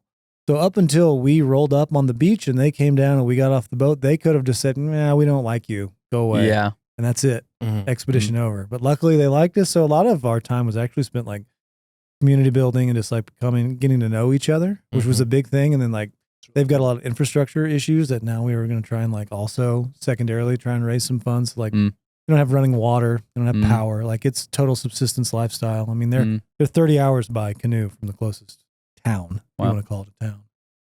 Yeah. That's So there's a wild. lot of that. So we had a volleyball match. Yeah. We dominated. A bit taller. Just a little bit taller. Yeah. A little bit. Or we're just You know, Okay. I didn't know that about you guys. What was the highlight of your Amazon trip? Well, I spiked the volleyball and this guy what? Went undefeated in Yeah. volleyball. Volleyball. So, but they're really cool, and it's like typical like documentary. So we're out there in our snake boots and gaiters and all kitted They're up, barefoot. and they're like in gym shorts and flip flops, Yeah. walking Yeah. around like they don't care about snakes. Yeah. Yeah. They just have Wow. Falcon Super Bowl champs t-shirts. Yeah. Well, what would you say right now, I guess kind of on both sides, when it comes to like current biggest challenge that you guys are facing? What comes to mind? Either side could start. When I think from our side, and this is something that we like as the archaeologist on this project, that we get to deal with, that you guys are lucky enough to not have to do, is the acquiring all the necessary permits. And that's something that only we have to have, serve as principal investigators to get a whole pile of permits from the Brazilian government, get the same permissions from the villages, stuff like that as well. So that's something we're working on now, that you never know for sure if it's going to work until you have your permit in hand. And as we've experienced on other projects recently, just because you have a permit doesn't mean they're not going to. They might also the cancel. week before They might you're supposed get to rid They of go. it. They might cancel it after you've bought all your tickets. And not Mm. just to like always sound like we're plugging shamelessly, but like funding is always an issue in research. Like Yeah. it's a huge problem in research to have the money, because this expedition is not it's not cheap. Like you have to bring all your own food. You have to get boats. You have to get guides. You have to survive in the jungle for days. And that's something that I didn't realize until I got older. Like the best scene in Jurassic Park that is probably the most like important is people don't realize like when John Hammond walks in and like they're like, no, we're not going to go. What are you doing? Get out of here. And he tells them, I'm going to fund your dig for the next 5 years. That they're all of a sudden like, I'll go fight a T-Rex. Because like it's the most important thing. Like if someone told you that they're going to fund your expedition for 5 years, there's almost nothing you will not do. Yeah. Like, yeah, let's go Jurassic Park. Yeah. Sold. Why not? Because funding it's just so hard to come by. People, I think, maybe have a skewed view on that. Like they just think like research happens, like in all research, not just archaeology, biomedical research, biology, all research. Like there's not as many dollars as people probably think there are for that stuff. No. Well, and especially now, like I said, we crowdfund, and that's, our organization is, we're independent from the university anyway now. But even, when we crowdfunded the first time, we still had people, that think they're like, oh, that's our tax dollars being wasted to send these guys to the Amazon. We're like, there were no tax dollars going in this. Like, we have to make that money. And so that's, going forward, that's going to be one of the, always going to be one of the tougher things. But we think that the way we're going about it, we're hoping it works. We're trying something a little bit new in research, and trying to go independent. Yep. And kind of crowdfund everything, and like, working with different companies and stuff. We can kind of advertise for companies. Yeah. If you're at a you're working with University of Georgia. University of Georgia is not going to do an advertisement for a company. Because it's a public university. Yeah. Public funds are not going to advertise for a corporate. Can you get NIL money to do archaeology? I wish. Good. Saying. I hope. I got 4 years of eligibility left. You're still in the game. No, that's the funny thing. Hey, you I could always do the volleyball team. That's true. There you go. When I always see like those sort of pseudo archaeology things, and everybody's like, "There's some big cabal that's keeping a secret that whatever giants exist." I'm like, dude, if that existed, I don't get paid that much money. I can guarantee you there would be a fist fight for the people who could get that published the fastest. Yeah, because that's the only way you get money is to produce research and publish that stuff. So like nobody's hiding anything because no, we're all trying to find it. Trust me. Yeah, absolutely. All right, how about you guys? What's the biggest challenge that comes to mind? I'll be curious to hear. I always think, like, for me, it's letting go a little bit, I guess. Scaling, right? So it's been me and this guy. The 1099 guys that we have are friends, peers, guys that I really trust. It took a while. In the beginning, it was just him and I because we're trying to pay each other. Yeah. So whether I had to be in 3 places at the same time, I got paid for all of that. We kept it all internal. We had to have it. Yeah. Yeah. So I guess at this point, and this is like, when we did the initial outreach for the network, it was like, listen, guys, we're not building another company. Like, this is our reputation that we've built. 100%. And and we want them to know that too. We want our peers and we want these pilots and anyone doing acquisition for us to know that, like, we're putting this on us because we want it to be that way. And so that gives us the ability to pick the right pilot because it's our company that we built with nothing. Yeah. And my wife trusted this man and all of this stuff that went in to get us here. It's hard to give that away. I trust this guy. He knows what I do. The same thing. We don't complain. It's the same deal. When we got our first employee, we interviewed someone that was very, very experienced. Probably been around the industry 10 years. Smart guy, likable guy. Maybe a little bit of issues there, but it was like, hey, you wanted a bunch of money.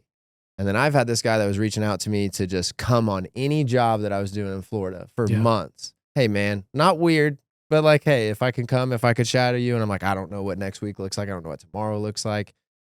Just kept hitting us up, kept hitting us up. And then an opportunity came for like, I think he did shadow us for a day. And we had some easy like photogrammetry, no control kind of deal across Georgia. So we sent him. He came back. We send some people on tests. Yeah. It was like wild sometimes goose they work hunt. out, sometimes they don't. Yeah. Wild goose hunt. He came back with a smile on his face. Then we're like, well, let's get him into telecom because this will be fun. Because we don't. If you even don't hate telecom. that, then you're gonna be fun. And I think it's the only time.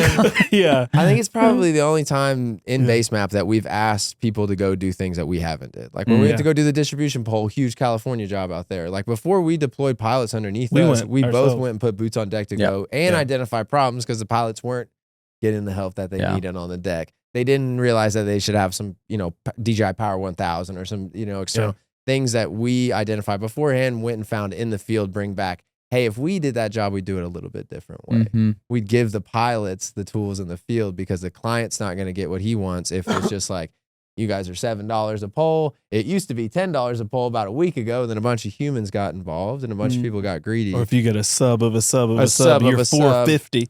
Yeah. So I think just in short, like that letting go, trusting these guys. I'm a military guy. I'm a Marine. So SOPs. We got 20 pages of SOPs that we both have written. Yeah.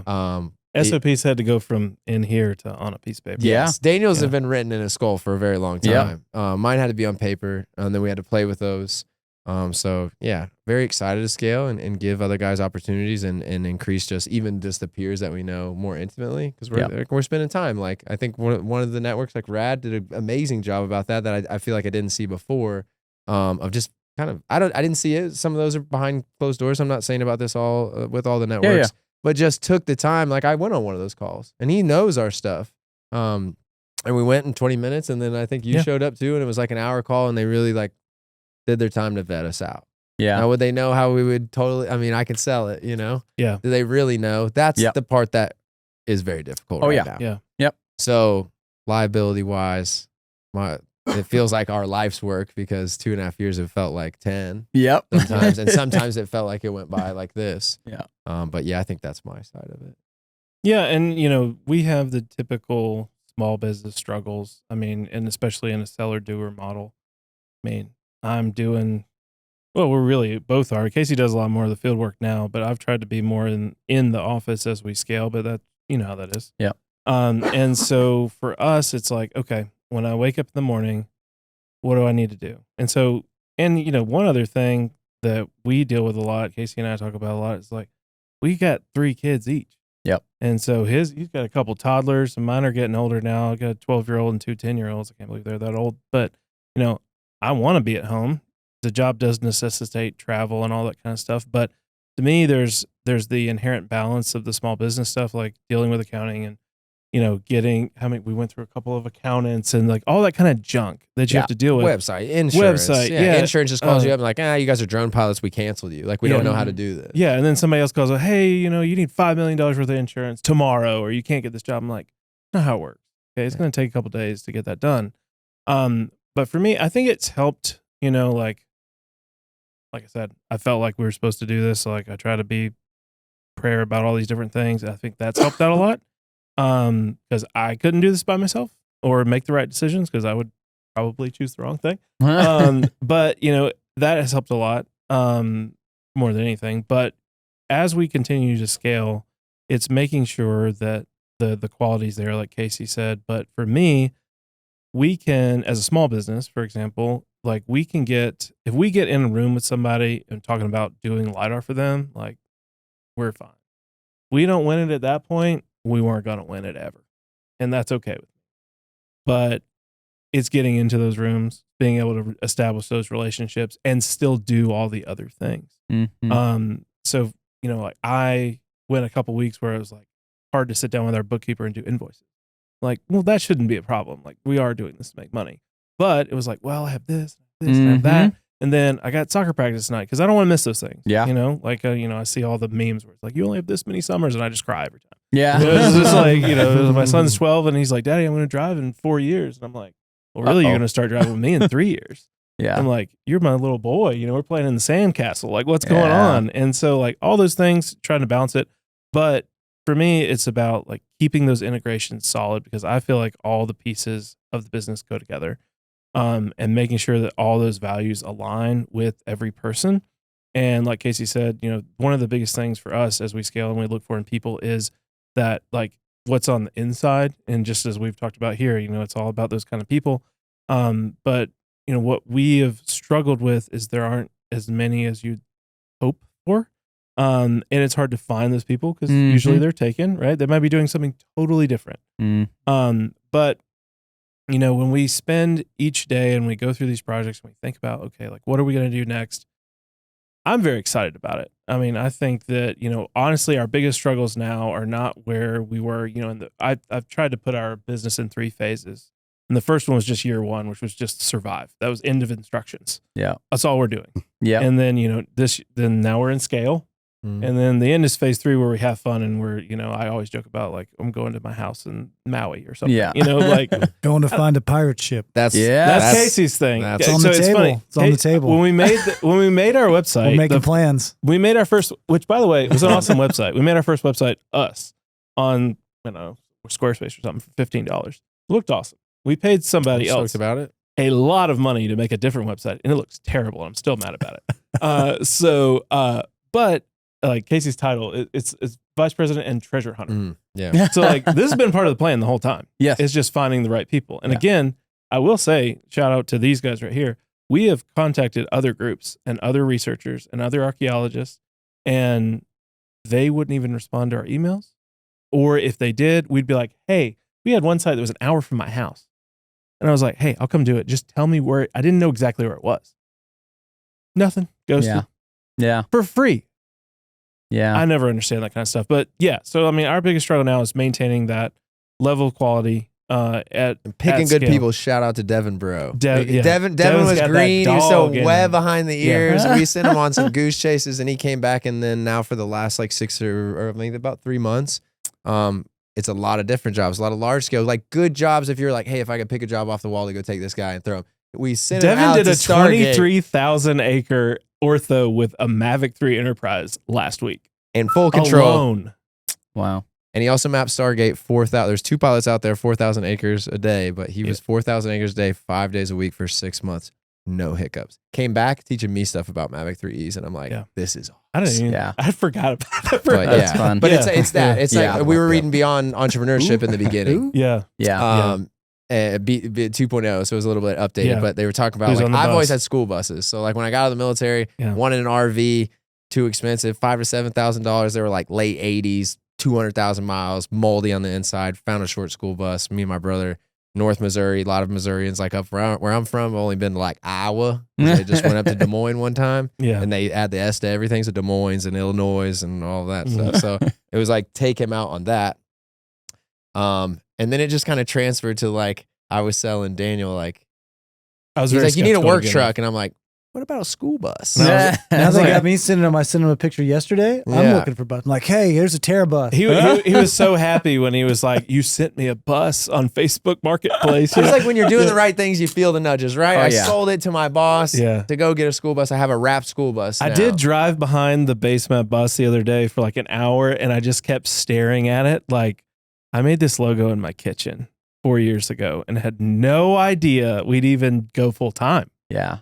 And literally, and then it's funny also just things how they work. I did the name BaseMap because I did GIS for so long. What happens when you open ArcGIS? What's the first thing you do? Go to BaseMaps, pick which BaseMap you want. I was like, well, first call, might as well be BaseMap. And we just did a job the other day because somebody needed a BaseMap for an entire country. And they just Googled who makes BaseMaps, and our company came up first. Yeah. And I was like, are you for real? He was like, yeah, but you do that, right? And I was like, I mean, yeah, we do that. Yeah, happy to help. And it's a whole island nation. And so like all those things kind of come together, but like you just never know. But I'm driving behind Casey's bus and we're going through, to meet another explorer and talk about different projects and going all over the world and South Pacific and all that, all that kind of stuff. And it's like, that is a giant school bus with a landing pad on top of it with covered in contours. And that's the kind of thing like I try to be open about, where it's like to begin with, I was like, Casey, you're going to get a school Come bus. on. Let's just say I pitched this at the last job and it went, It went differently. hey, No corporate school buses? Come on. fantastic idea. By the way, we're definitely not going to do that though. Casey can find a deal. So when I was looking at it and I was like, this is about a third the price of what I was going to get. So go ahead. Yeah. That's fine. Fun stuff. Yeah. Yeah. And it's Yeah. great. And, we try to, that's another thing, just differentiating yourself. Like, you would not think that that's that big a deal. How many people come up to you and be like, dude, I love the bus. Yeah. Yeah. So the next time they need to call somebody, who are they going to remember? The Yeah. guy Well, with it's a just like giant that- school bus. And it's like the openness in both of these setups, right? Yeah. It's like if they can, I was asking them, I'm like, what was the catalyst? Like you were like with Amazon, like how did you guys like end up in you know, looking at Mongolia, if you're in West Mexico, and it's like, well, we can just kind of like find something interesting and see if we can pose a question that we could go answer. And if it's legit enough, then we can get permits to go do these things, but it's wide open. That's what I appreciate, and that I'm scared to lose. Like when it talks about the network or extending ourselves and scaling, is like, my wife's at home right now. Like, this job has afforded me to, like, if he will hear the baby crying in the background, it's like, go take care of the babies for a second. My office is upstairs at my house. I don't need this big brick and mortar. Like, this has provided me the greatest ride of all time. Yeah. And now we're meeting these guys, and they're like, yeah, so we'll put in permits, and we're going to include you on the permits to go to Amazon. And then I'm just like, oh, thanks, man. And go in the other room like, like, we're treasure hunting. And so if you ask anyone, the treasure hunting thing came from, like, if you ask anyone from my hometown, Chillicothe, Missouri, like what I wanted to be when I grew up, it was always a pirate. But I didn't want to like the plundering and like, you know, but not the actual piracy. I wanted to be like not the actual pirate. I just wanted to ship. I wanted to move freely. Yeah. It was a real component there. Yeah. And I wanted to find some treasure. Yeah. And make life a lot easier. Are. And so, we put that on the website right from the beginning, and they saw it on the website and then mentioned something about it. And then now we're looking for ships. Yeah. I dropped a little seed and was like, I really want to do shipwrecks. Like, does that kind of, and they're like, well, there's no rules on this side, just as on your side. And then I talked to, I think, Daniel a few weeks later, and he's like, Chris is obsessed with shipwrecks now. And I'm like, yes. Because that's the one thing. So I guarantee no one knows in archaeology. Like, we used to say this all the time. So when we're in the Middle East, gets up to like 135 every day. So you have to get up really, really early. So we would go to the site 2:00 in the morning. You dig till about 10:30, 11, and you're done for the day. But if you're in charge, you're never done for the day. So when we're out there, it's 130 degrees. Man, why didn't we do underwater archaeology? Not only is it you get to be on the beach or on a boat in the Caribbean, but it's the only part of archaeology where if you're in international waters and you find a shipwreck, you get to keep the shipwreck. So in every other archaeology, there's antiquities authorities and everything goes to museums. But if you find gold, you get to keep the gold. And on the business side, I'm very interested in that. Yes. Yeah. Shout out American Express so everybody's for funding like, our why dreams. didn't I do underwater archaeology? Yeah. That's wild. Yeah. And then to wind up using like the tool to go find these things in the jungle, or just find hidden things. I mean, you found 300-year-old walls in Hawaii on accident on a survey. Yeah. Like, and it happens. And now the calls that we're getting, I feel like when you open up your mind like to that space, or it's like when I joined the Marine Corps, I didn't see a Marine Corps sticker on the back of cars until I got out. And then you see them absolutely everywhere because your brain's like looking for it. Or seeing surveyors on the side of the road. Yeah, but it's like serendipitously we're finding these people. Like, I reached out to someone who was like, hey, I wish I had this on my project. It could have been a subdivision. Yeah. And they're like, we're looking for the oldest slave graveyard in Georgia. And they're an hour and a half from his house. And they're like, I'm like, what do you have it whittled down to? Like, 200 acres. We're still trying. I'm like, I could go tonight. I'll do it tomorrow. Yeah. Like, I would have it back to you by tomorrow night. Yeah. So just pushing off in this direction, kind of putting it out in the ether forever. Yeah. Just for me on the adventure side and like looking for treasure, and now to sit here and talk about it like tangibly, it is. And that's a big content push for us too, is like being able to document some of this stuff. Yeah. It's like I said earlier, like we do lots of cool stuff. Yeah. Can we share about it? Not always. Can we take a video of us flying 8,000 acres with 2 guys every day for 6 months? Nope. We can talk about it generically. Yeah. But that's really it. And, I forgot one thing when you were asking about the struggle is the very significant detail. We're a fully remote company. That's how we're got to be. Yeah. Because of the distributed nature of the work. We're unlikely to ever have like BaseMap headquarter building. I mean, if we do, and it's only going to be a few people out of it'll be in international waters. It'll be a boat. It'll be a boat. It'll be a pirate ship. I do like West Maui a lot. I'm still not convinced. I was like, our first physical office is probably going to be in some random place. Yeah. But it might be Midland, Texas. It might be It's a little beach bungalow with a crappy sign I was looking them up on the plane today. Don't even worry about it. But, like all those things are, I would say in a typical workspace, if you're doing like a normal like office job, it's harder to do that because there's no real culture. Yeah. But we have the same mindset. And then we often do jobs together. So like I don't see Casey a lot in person unless we're doing this or doing jobs like that. But we keep our level of communication really high. And then how do you train people in a hard environment with really unique skills without actually being there? Yeah. Well, you don't sometimes. So the initial part of that struggle in scaling and like having it is like, oh, well, you're going to get on a plane and all you're going to do is watch me do this. then you're going to do it again. Then you're going to do it again. And the next time I'm going to go watch you do it. And then I'm going to go watch you do it again. And then I ain't going.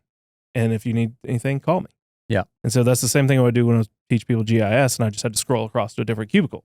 Yeah. It's a little bit different when you're going across the country, but it's the same idea. And so far that's been working. It's just an investment. Yeah. So really the difficulty there is like, okay, well, how do we leverage that time or not leverage? How do we budget that time and money in these projects to where, okay, well, we have a 5,000 acre site. How can I put, Devin, for example, in a position to where I don't have to be there next time? Well, that means I've got to pay for him to be there and essentially just to be there, not actually, I mean, he was contributing, but you know what I mean? Like he's there to learn. And then we do that across. Yeah, exactly. Yeah. So, and then we did the same thing. Like, Casey knew a lot of this stuff when he started, but it's like, you just got to be there. You got to feel it. And then we can do that. And we're able to spread that organically within the organization. Then if we pick people with that same mindset and with a good background, they can pick on up really quickly. Because again, the drone part's not that hard. Yeah. It's dealing with problems. Yeah. It's what happens when the thing that everybody does, you said, just push the button. What if the button doesn't work? Yeah. I mean, I have my cousin's working with me and he's a younger guy. He's in college and I threw him on an 800 acre 3D model of part of Atlanta with a P1. Yeah. And he was like, they won't upload the mission. What do you do then? Like, well, you're going to power cycle it. You're going to do all these things. You're going to do all this. It's one thing to talk about that in the office before you go. It's another thing to be in a parking lot of a megachurch in the backside of DeKalb County, Atlanta going, okay. And because I had been there, I had been on that site before. And as immediately after I got out on that site and it looked everything super safe, there was just the craziest lady. And she had a great singing voice, but she was singing incredibly loudly and walking around in flip-flops and it was freezing. But you never know what's going to happen on a site. And it's like, you have to be able to perform these things, maybe not at Amazon level, but across BaseMap, you got to be able to do that whether you're in West Texas or you're in California or you're in a redwood forest. You got to be alone. Yeah. Well, man, we've covered quite a bit. I said this at the beginning. I was like, I got to watch time just to not keep you guys too long because I think we could go for like ever actually because this is such interesting work, such interesting technologies, building, and now you're both, right? Building independent organizations, trying to tackle different problems. It's cool to get to unpack some of this with you guys and share it with our community. A big focus for me is telling these stories. It is trying to unpack across different industries and different struggles with different technologies, and I got to live through some of this. This is how I got to the point of even like wanting to share these is, when I got started in scanning 15 years ago, I was in the same boat. Like back then there were not, companies everywhere with scanners. Yeah. And it was like, every time we'd approach a new job, nobody taught us how to do it. We didn't understand. We didn't. And another piece we didn't really touch on, I don't want to spend a lot more time, but the content side, like sharing these out publicly when possible and sharing content online and building networks on LinkedIn and stuff. That's what let me build my whole first business doing this. And the more that I would share, like, hey, I've never worked in buildings before, but an architect hired me to go scan. Like, look at this data. Look what's possible. Now all these other architects are like, hey, we saw you did this building. And then that started leading to all these industries I'd never worked in before. I got pulled in to do gaming and movie and visual effects in LA. And then I got pulled into weird stuff like going into underground gold mines in California from the 1800s. We're planning on doing that too. If you want to go. And then I got pulled to like a ship, fishing vessel in Alaska and high rises in New York, inside nuclear containment in Arizona. All these industries that like, I didn't go to college. Right. I have no degree. I just got into the tech, started sharing how it could be used, and then getting pulled everywhere. And that helped me realize like the same technology applied to like literally every industry I could think of. Forensic work, just every industry. And some industries, I think even today, people are starting to think like this is just so common, everybody's doing it. I still tell people I think we're like 10% of adoption Like when you 100%. talk across industries, the use cases of every construction job, every engineering project, every airport, every hospital, every warehouse, and then you get into the other industries that built world isn't even really focusing on, of the visual effects and gaming and the archaeology. Like, it's just endless. And then we go back to the conversation of like, well, it's really also complicated, and there's also a lack of people doing it. That's what really started feeding my whole vision for building this community, is like, if we can share these stories through podcasts, through online content, and then we even build our conference and we bring everyone together in person and build the relationships and share the stories and browse the tech. It's like, I think it really is the collaboration that ends up fueling the ability to grow and do more, because again, I think every industry wants to do more, wants to map more, wants to be on more sites at the same time. And it's like the increase of new people entering this space and becoming experts is way slower than what people are, starting to ask for or demand. I think you guys, just the stories that have been shared is just another example of that, and also just the opportunity, back to like some of that conversation, right? What you're able to do now, kids at home, you're building your own business. Yes, you're putting in the work, but the opportunity that also lives around these technologies across different industries and stuff. I see thousands of kids coming out of school with degrees where they now can't get jobs. Right. And it's like, hey, you ever heard about, this industry and these technologies? And like, there's major opportunities around them as well. But the content piece, that's another one where it's like, hey, getting the word out about what you're trying to accomplish, which here we are. Hopefully leads to more eyeballs, more awareness, more interest. Because for the companies that also are out there doing a ton of tech work, these are really fun. I get bored of the old survey projects, the old buildings. When I would get called to do something I'd never done before, that's when the spark lit again. And it's like, ooh, I love a good challenge. I love a unique story. I love a data set I've never seen before, where it's like, okay, I'm doing buildings and facilities over and over, and you want to solve those new challenges. So it's cool to see what you guys are working on and the collaborations that's happening, and hopefully this fuels some more. On the content side, I think that's something that the work that we're doing is something that we can really, I guess, add to the industry side, the geospatial world, in that,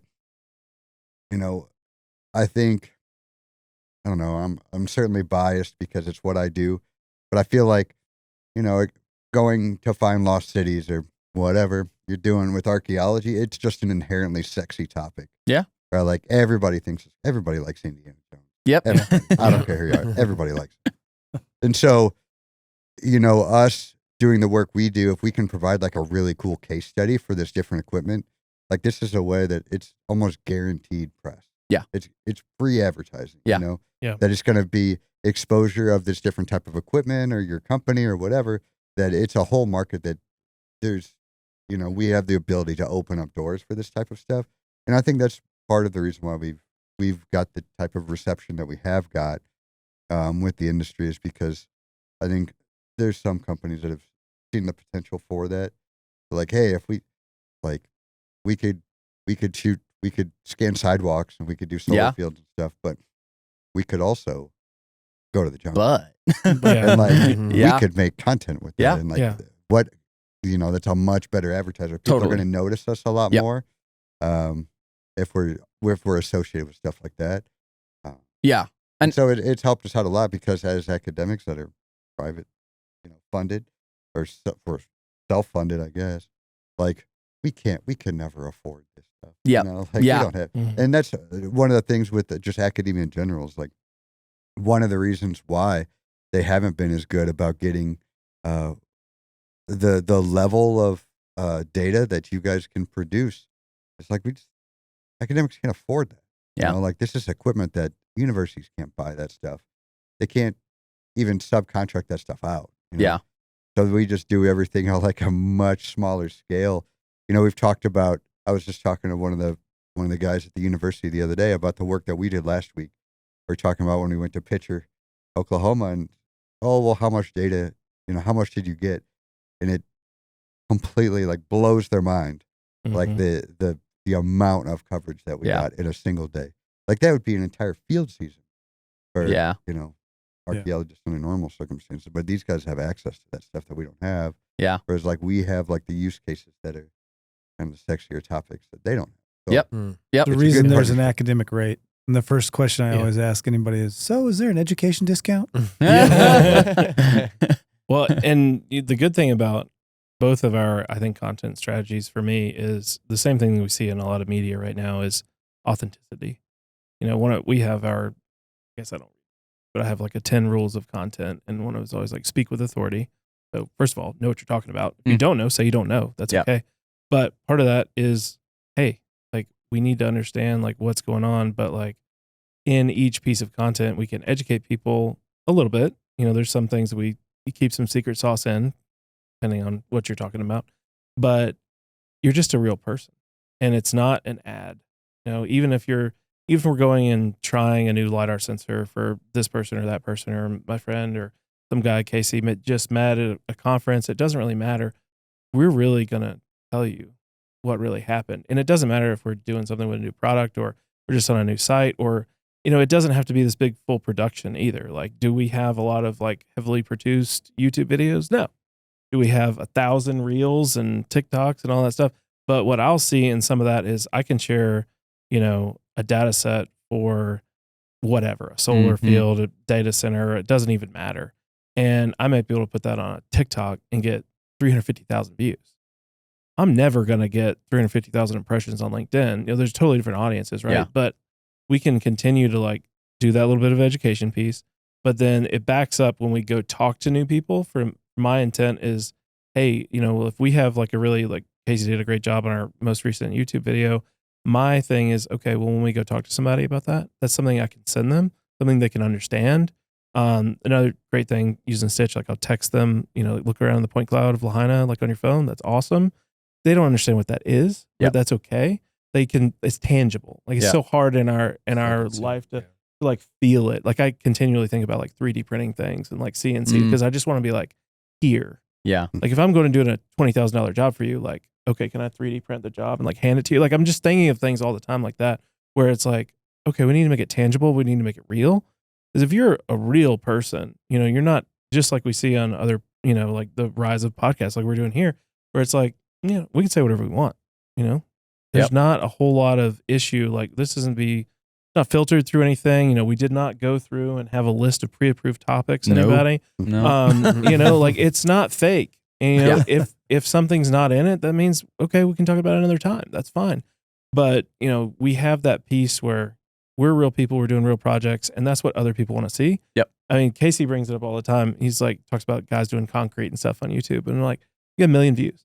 At that point, you're doing concrete to do YouTube. Yes. And like, I'm sure you've looked up all those kind of guys, and we all have like, that's not our intent. Yep. But it's to be in that same vein of like, hey, we might be doing terrestrial scanning of a Piggly Wiggly in Crestview, Florida next week. But man, it sure looks cool. Yeah. And let me tell you what it beats is a 9 to 5 and having a boss that says your timesheet's overdue, because my timesheet was never always ever. Yeah. No. That's something that academia is terrible at, is like the getting it out there part, like the explaining it to people, like creating content. Like we had no experience doing any of this stuff before at all. Like, and it's not something that anybody in academia really does. Yep. And if they do, they don't do it very well. Yeah. Like science communication is a big deficiency. Yeah. I think. Yeah. It's an area that I kind of organically fell into, and I tell people now, I'm like, I attribute like creating content and being on LinkedIn to 90% of everything that I've built. Like, a lot of ours too. It's taken me all over the world. It's taken me to build, my service company. We built up to like 25 employees doing projects all over the country, every industry. I'm like, LinkedIn and content. If it were not for that, I wouldn't have built anything. Staying up from the beginning, And I did you get pushback in the beginning? Like, why are you doing this? Or was there anybody to push back? I don't know. No, not really. Yeah, not really. I think when I started, there was also just not a lot of people doing any of this tech, especially on social.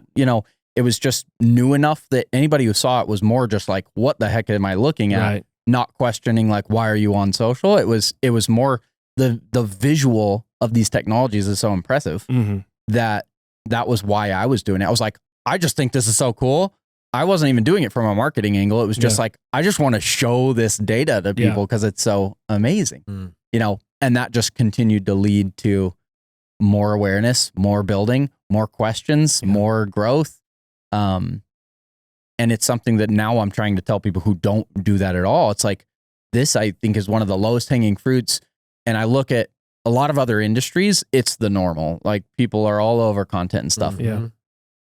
Geospatial, Not so much. engineering, construction, survey, like, it's like crickets. Yeah. Like, they're lucky if they have a corporate account Yeah. or any of their leaders are on it, and you could even see what they look like with a photo. Yeah. And we're flying tools that make content. Yeah. That's the I think They greatest literally thing. have It's cameras in them. It's probably because like geospatial in this space is so adjacent to academia because we get pushback.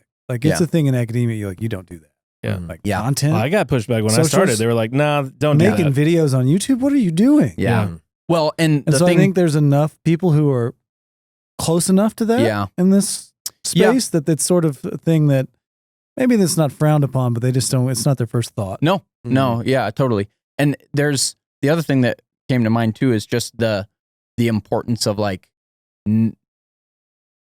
being authentic and sharing like from an educational perspective, the difference between sharing content that's actually helping people and giving value versus like designing the content to try to get viral reach and maximum growth.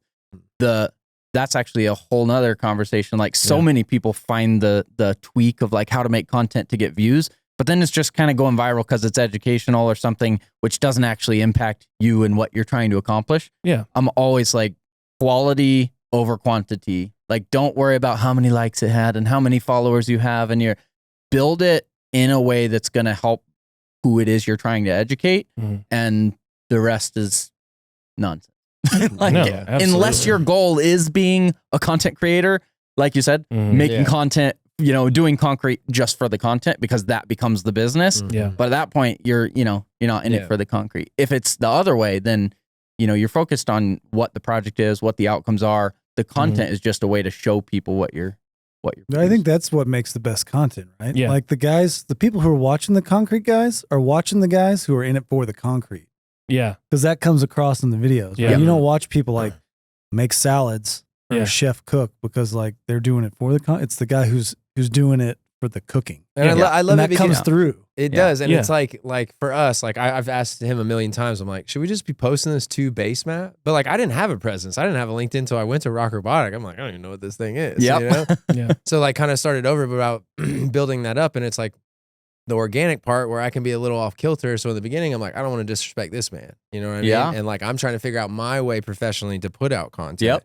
But then as we've went along this ride for, at least the last 3 years, the organic stuff is what's like the mom putting on the fireplace, and every morning they're getting up and it's chaos and none of it's scripted and people watch it. Yeah.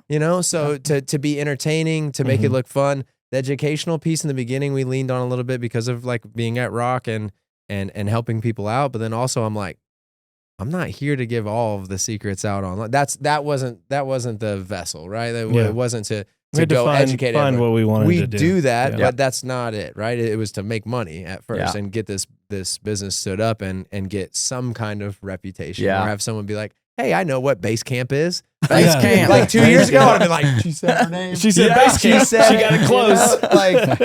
So the organic stuff. So then with them, it's like we talk about the Amazon. I'm like, please let me go, because I'll just have cameras running all the time and it does not matter. And then we can pull this aside and do some of this. And this is what I started doing in school, like when I went back to school. So I love it. And this man's been posting for, 10 years. Yeah. I Even mean, that's like a thing that like there's so many levels of testing this stuff. Like we're even like having conversations about content. Like, how are we going to do it? Yeah. Yeah. Like he's like, we're going to have cameras there, but how are we going to have those cameras there? Yeah. Yeah. In these different locations where we're going to be in these different environments. Like, there's not a script to tell you how to like produce this. Because we had a bunch of people talk to us before we went. Like, can we do like different news organizations? Can we do like a live stream? Could we talk to you? And like, I don't think so. Yeah. We would Not love to do reliably. that. Yeah. But we have no idea how we can even pull that off. Yeah. Because like we're There's Yeah. no live streaming where Yeah, we're and like logistically, I was like, hey, we'll record. Like we have GoPros, and like and now it's like because everything is above, 1080. Like we can use about anything, even yeah. or like 360 footage. Like we've been using it quite a Yeah. bit lately, and I loved Yeah. it from the beginning. And now we're getting 360 drones, which is like Those are gonna be awesome. unbelievable. Yeah. Little FPV, but it's like some people just got it and was like, I don't really know how to use that, and it's kind of weird. And so we've just like whatever tools we can get, and we Mhm. built a $15,000 media kit from like Yep. marketplace GoPros. Yep. You know, Yeah. like so just learning along the way. But yeah, the freedom to do it, I don't think there's a wrong way. There's no one doing it like any of the large corporations. I feel like when I look, or larger corporations or companies in this industry, then I look at them, it's like it's kind of that bland old media. Yeah. And then we got to think about the people that are coming up now. Yeah. And I mean, the average age of a surveyor in America is about 61, 62, which is Yeah. absolutely Goes up insane. 1 year every year. But we've also thought about that, and the war of attrition just to stay Yeah. around is that we already kind of see how this is going to go. Yep. And both of us are kind of in that middle age of like, we did have a cell phone, or I had a cell phone when I was like 12, but it was like the little Nokia, So we knew life You got before someone that. You were 12. I was like, You got Snake on that? I think my mom stole Oh. it for us, but How old is this guy? I don't know. I've never asked. Unbelievable. I'm not going to He's say on air. 47. No, I'm 35. But like, yeah, so like in the old work ethic and some of that kind of stuff from, my dad's age and some of that, and then coming into technology, or like ChatGPT when we were at Rock, and it was like, people were like still just asking what groceries that they should get. And we're using it to like train chatbots and like Yeah. in very, very early. And now like I made a whole library of like an archive of educational videos for the IMLD.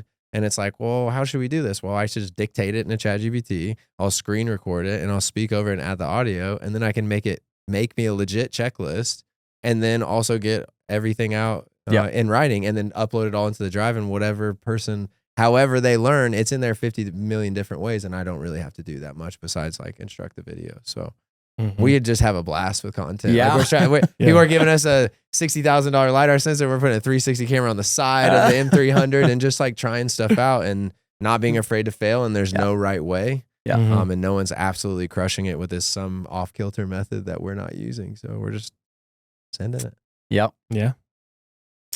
Having fun, hunting treasure, playing with new tech.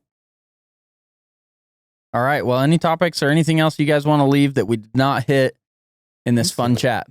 Oh, you guys are publishing about the first Amazon trip Oh, yeah, possibly that's- this year?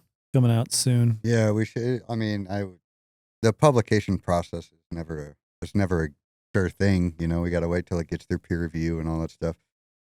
I would suspect it'll be out this year, but it'll just be, it'll be one of the scientific journals that it's just going to talk about like the trip down there, like some of the results that we found. Some of that stuff is already out there, kind of in the popular media, because we've done a lot of different press here and there about it. But there's quite a bit that we've kind of held back from the media that's not out there.